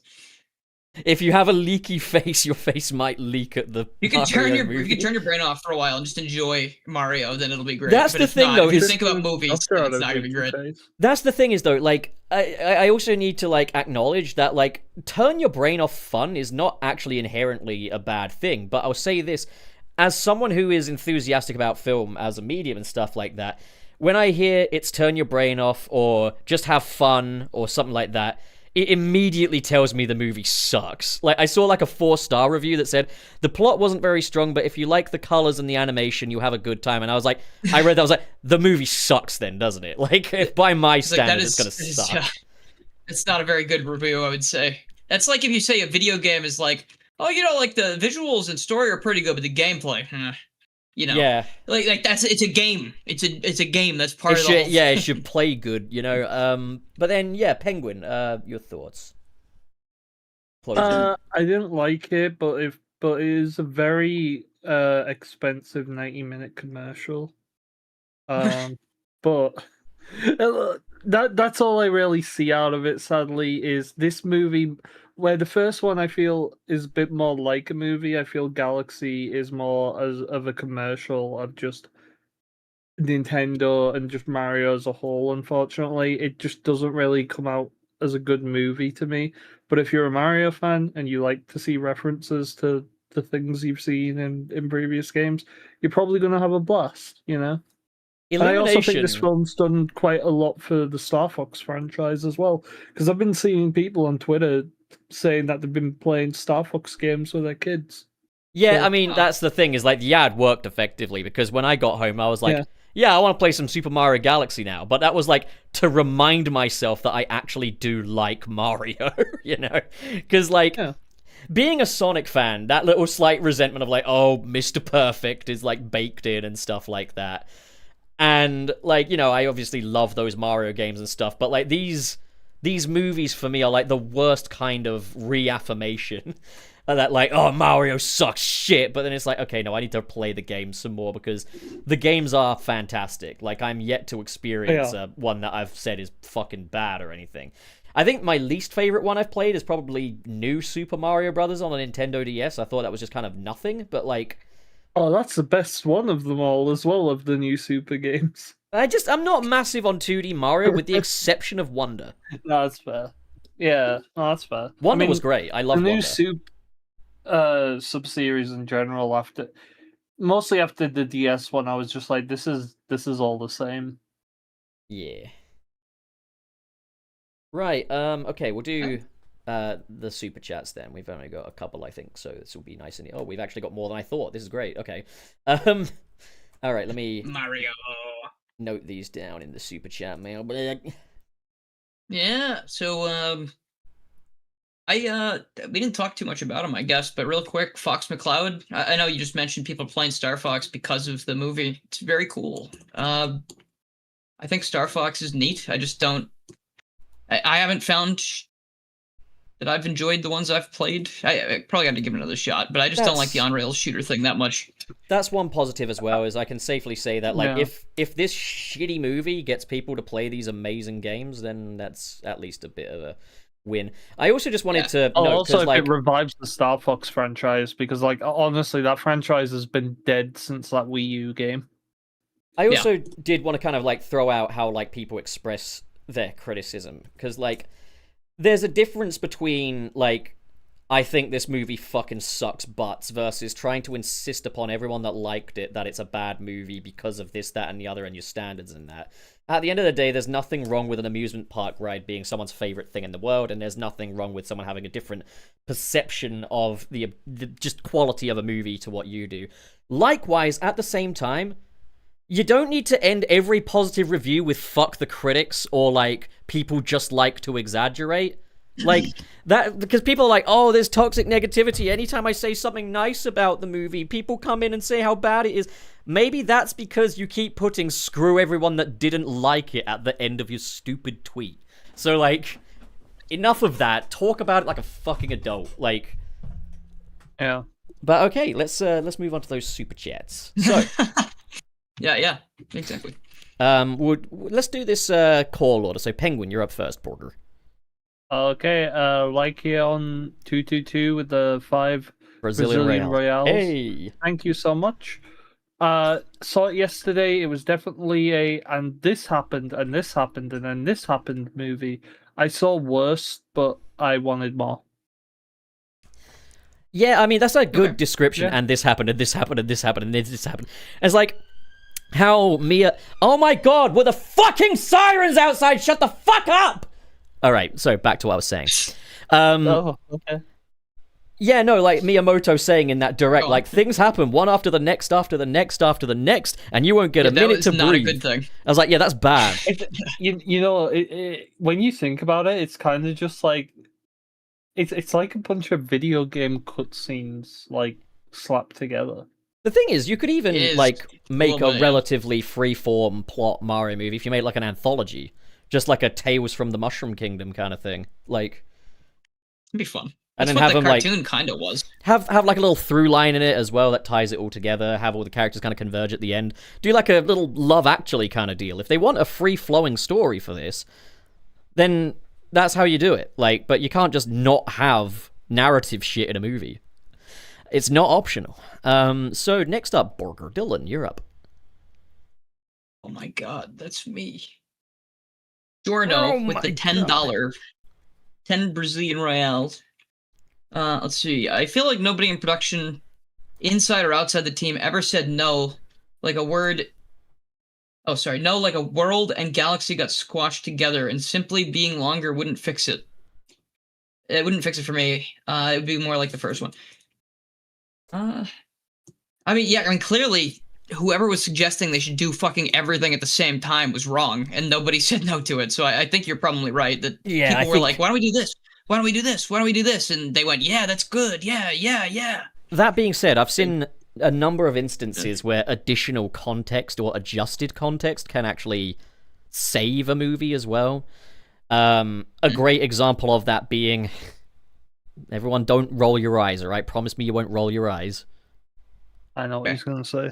A good example of a movie that had a lot of issues but got better with an extended version was Batman v Superman: Dawn of Justice. They added an extra 20 minutes to that movie, and it just contextualized things better and helped it to make more sense. Okay. Yeah. Like, just things have a bit more rhyme and reason. When you cut out the rhyme and reason, then everything sucks, you know? Like, okay. Next one, Borger, is me for reading. KB is up with the $9.99. Thank you, KB. I saw this movie with my oldest brother on Easter, and we had a fantastic time. The movie's not perfect, but I still loved it. I'm glad to hear it, honestly. Like, I'm just happy you had a good time and stuff. And at the end of the day, you know, what better reason is there to like a movie than just enjoying it, right? Like, so next up. Exactly. Penguin Borger. Lyceon 222 for 5 Brazilian reals again. The movie ended out of nowhere. They turned the brothers into babies just to squish a Yoshi's Island scene when they could cut and use that time better. Agreed. 100%. I did see, like... the movie did feel like it was a bit anticlimactic. I posted, like, you know, about how, like, the number one thing that immediately jumped out to me as fucking cut this was the baby scene, and there were people saying, oh, but it's a Yoshi's Island thing. It's like, yes, Yoshi's Island's a game, not a scene in a movie. Like, you know, like, stupid. Dylan. Pizza. We're back. Pizza. KB with the $10. It's funny how people make Ian Flynn jokes in regards to the Mario movie references, when in reality, Ian actually does not care for these movies due to the lack of substance.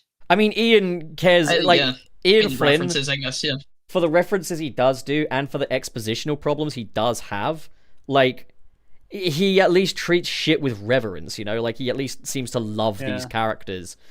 Maybe, like, treats them with even maybe a little too much reverence at times, to the point of, like, sucking all the fun out of them sometimes, but, like, not often. Genuinely not often. So, like, I feel the need to constantly restate that I actually really do like Ian Flynn's work a lot. It's just that, you know, we do a podcast, we talk about things, and not everything I have to say is positive. I will say, like, that I understand what people mean, because, like, the way people are saying, like, oh, I've seen people say, like, this movie's written like how people think Ian Flynn writes. There are a few lines that I'm just like, okay, guys, like, you know, you got Bowser going on this rainbow road of life, or like Mario, prepare to meet your maker, and fucking Bowser without saying, the time stone. There's Bowser going, it's time for you to feel my fury. Like, it's Bowser time. You know what? I didn't actually catch that one. That's fine. I didn't actually notice that one, the Fury one. Another thing I just quickly wanted to note as well is, like, when they did that flashback to Bowser putting on a puppet show for Bowser Jr., I was like, oh, this is a great way to establish the backstory. Why is he expositing anyway? Why is the puppet just expositing? Can he not do anything? Like, could we not put on a little show that says, you know, like, what they're doing and stuff? But it's just exposited. Could the Bowser puppet not have been a character? Like, in his own little narrative, in his puppet show? Not even fucking Bowser can do character writing in these movies. Yeah. Next up, Borger. It's me. KB with the $9.99. Thank you, KB. See, some of us actually read what you send and not round it up. Dylan. The first movie brought up the mystery of Peach's origins and Mario's feelings for her, only for the second movie to go back to those ideas. I wonder if the sibling bond will be shown more in the third movie. Either way, I'm not gonna fucking see it. Fuck that. I've had enough of these movies. I feel like this should have been the sibling bond movie. I think, honestly, you know what they could have done? They could have made this the sibling bond movie and have Mario confide in Luigi at some point that, like, hey, like, just have it, like, come up a few times randomly. Just, like, have Mario laugh at stuff Peach is saying a lot, or, like, have whatever. And then Mario could go confide in his brother and Yoshi, who's also listening, that he likes Peach or whatever. And then the third movie could be about Mario and Peach. Mario gets his Goomba A out. bit more focused. Peach is like, No. Mushroom. Nope. Also, did you notice that Chris Pratt in that interview referred to the Mushroom Kingdom as the Mushroom Planet?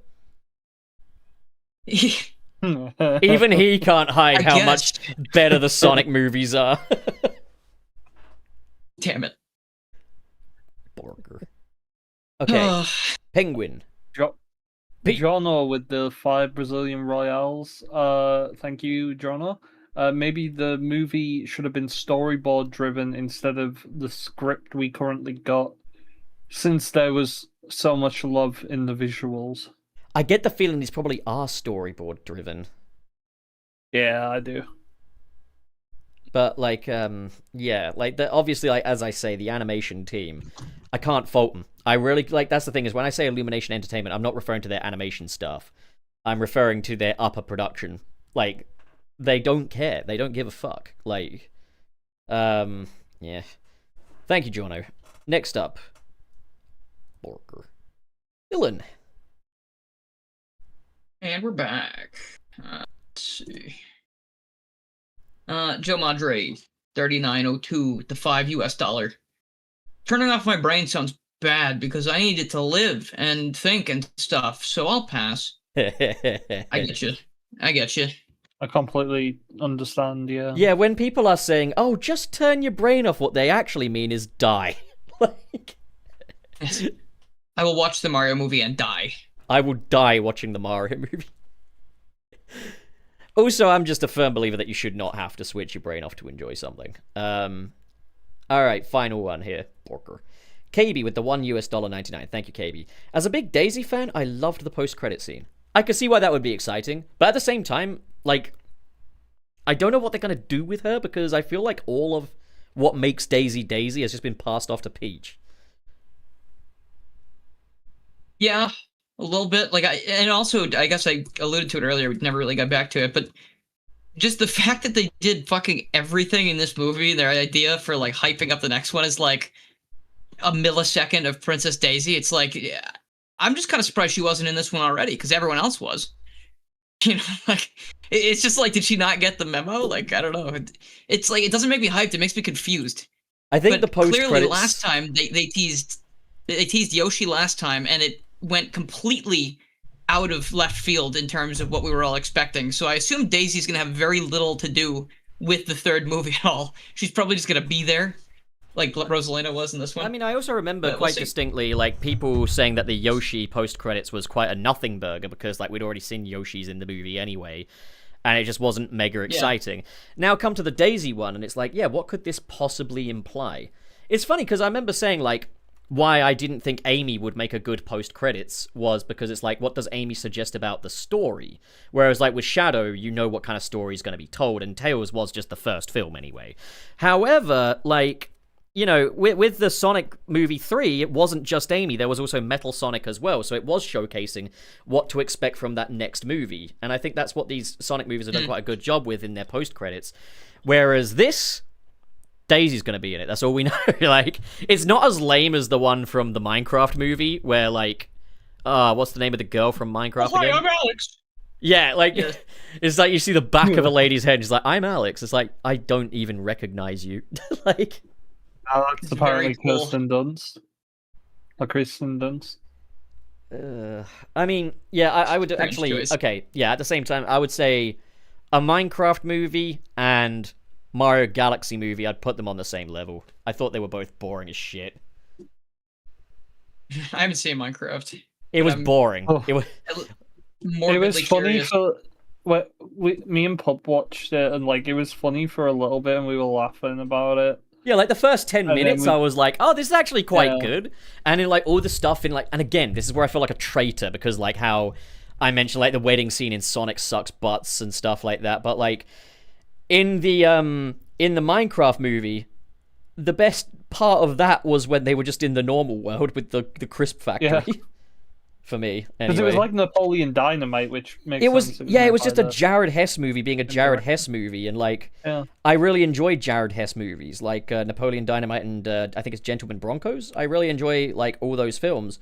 So like the first like live action part of that movie is just that, and it's like I like those movies. But then all the Minecraft stuff, that and also like the Minecraft stuff like has a similar thing to what I said about Mario, where it's like, what does making this super high fidelity add? But I think it's a lot more egregious in the case of Minecraft than it is in the case of Mario. Yeah. All right, we got No, another one. Makes sense. Borger. Penguin. Winter Rain 1 with the $5. Thank you. Let's see how Sonic 4 handles romance to see how it differs from how Mario and Peach did it, because I know they're gonna have more than 1 minute together. Yeah, I That's mean, fair. another thing is like people have been like saying, you know, whatever they do with Amy is going to be badly received, which I can kind of see, but at the same time, there are versions of Amy that are kind of universally enjoyed, such as like more recent IDW Amy under Evan Stanley, and also the murder of Sonic the Hedgehog's Amy. But like also even down to like the interview with the script writers, they've kind of implied that there will be some kind of romance for them. Not like they're obviously not going to go deep into it. They're not going to go full Son Amy or anything and have them date. But like they've mentioned that like this is a new obstacle for Sonic to overcome. Another hedgehog girl, you know, like he's having girl troubles now. Whoa. Slow down there, Sonic. Whoa. You can't hold him in contempt of his instincts like that. Whoa, Sonic. Whoa. Whoa. Also, I'm not trying to imply that he's like feral. I'm literally just saying whoa funnily. Whoa there. Clarify that. I'm just being silly. Also, I've got Mario Odyssey up on the Switch right now, and I'm in the New Donk City place, and it's full to the brim with references, right? It's full to the brim with them, like the posters on the wall with the old USA Mario design. You've got those ladies with the jump rope, and they say "jump, man" before you jump in it. But these are really charming references that, like, I get to actually explore, like. And this really just cements it. It's just I don't see any point in these Mario movies when everything they do, the games already do, and better.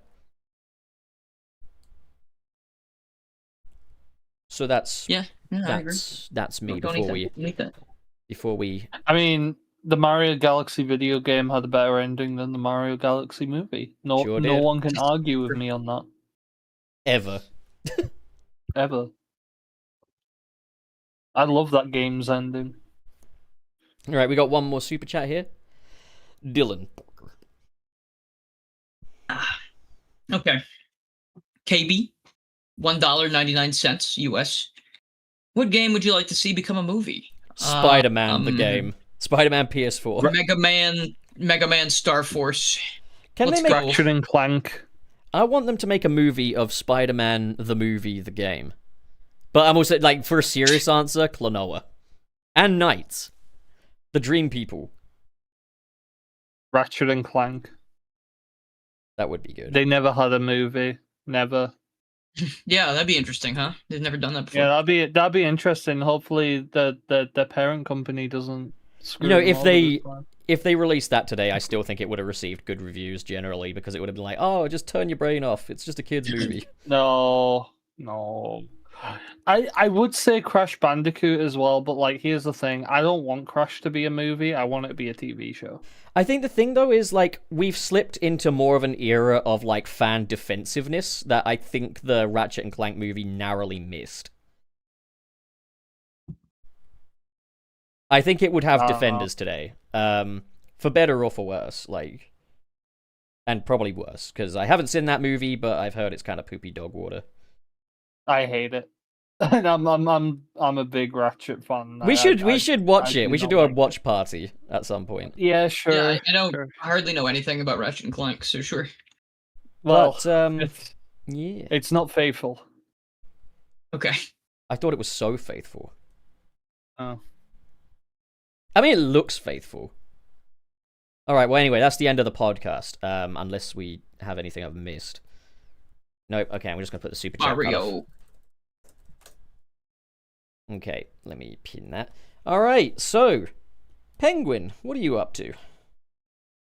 I'm currently just, I'm not making art. I'm posting it on Twitter and Blue Sky occasionally.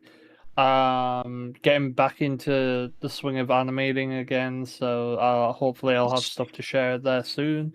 And I stream over on twitch.com every so often. Twitch.com/FezdPenguin. Yeah, I've been playing Pirate Yakuza, but I also play a lot of Sonic. And I probably should play Sonic Rumble at some point. Oh, look at me, creator Crossworld. program. Yeah. Dilnor, what are you up to? I've been streaming recently. I did a good several streams in a row playing through the first Mega Man Star Force game. You can find all those on my channel right now. If you're curious about the new Mega Man Star Force Legacy Collection, you can go check that out and see. No, they're really good. They're bad, aren't they? And they had a lot of fun. I just You haven't been hate able to stream since I've been doing some stuff and moving some things, and now I'm not connected to a wire anymore, so I'm not sure if I have the Wi-Fi strength to stream, but I have to test it out. So perhaps streaming soon, and hopefully it will work. But yep.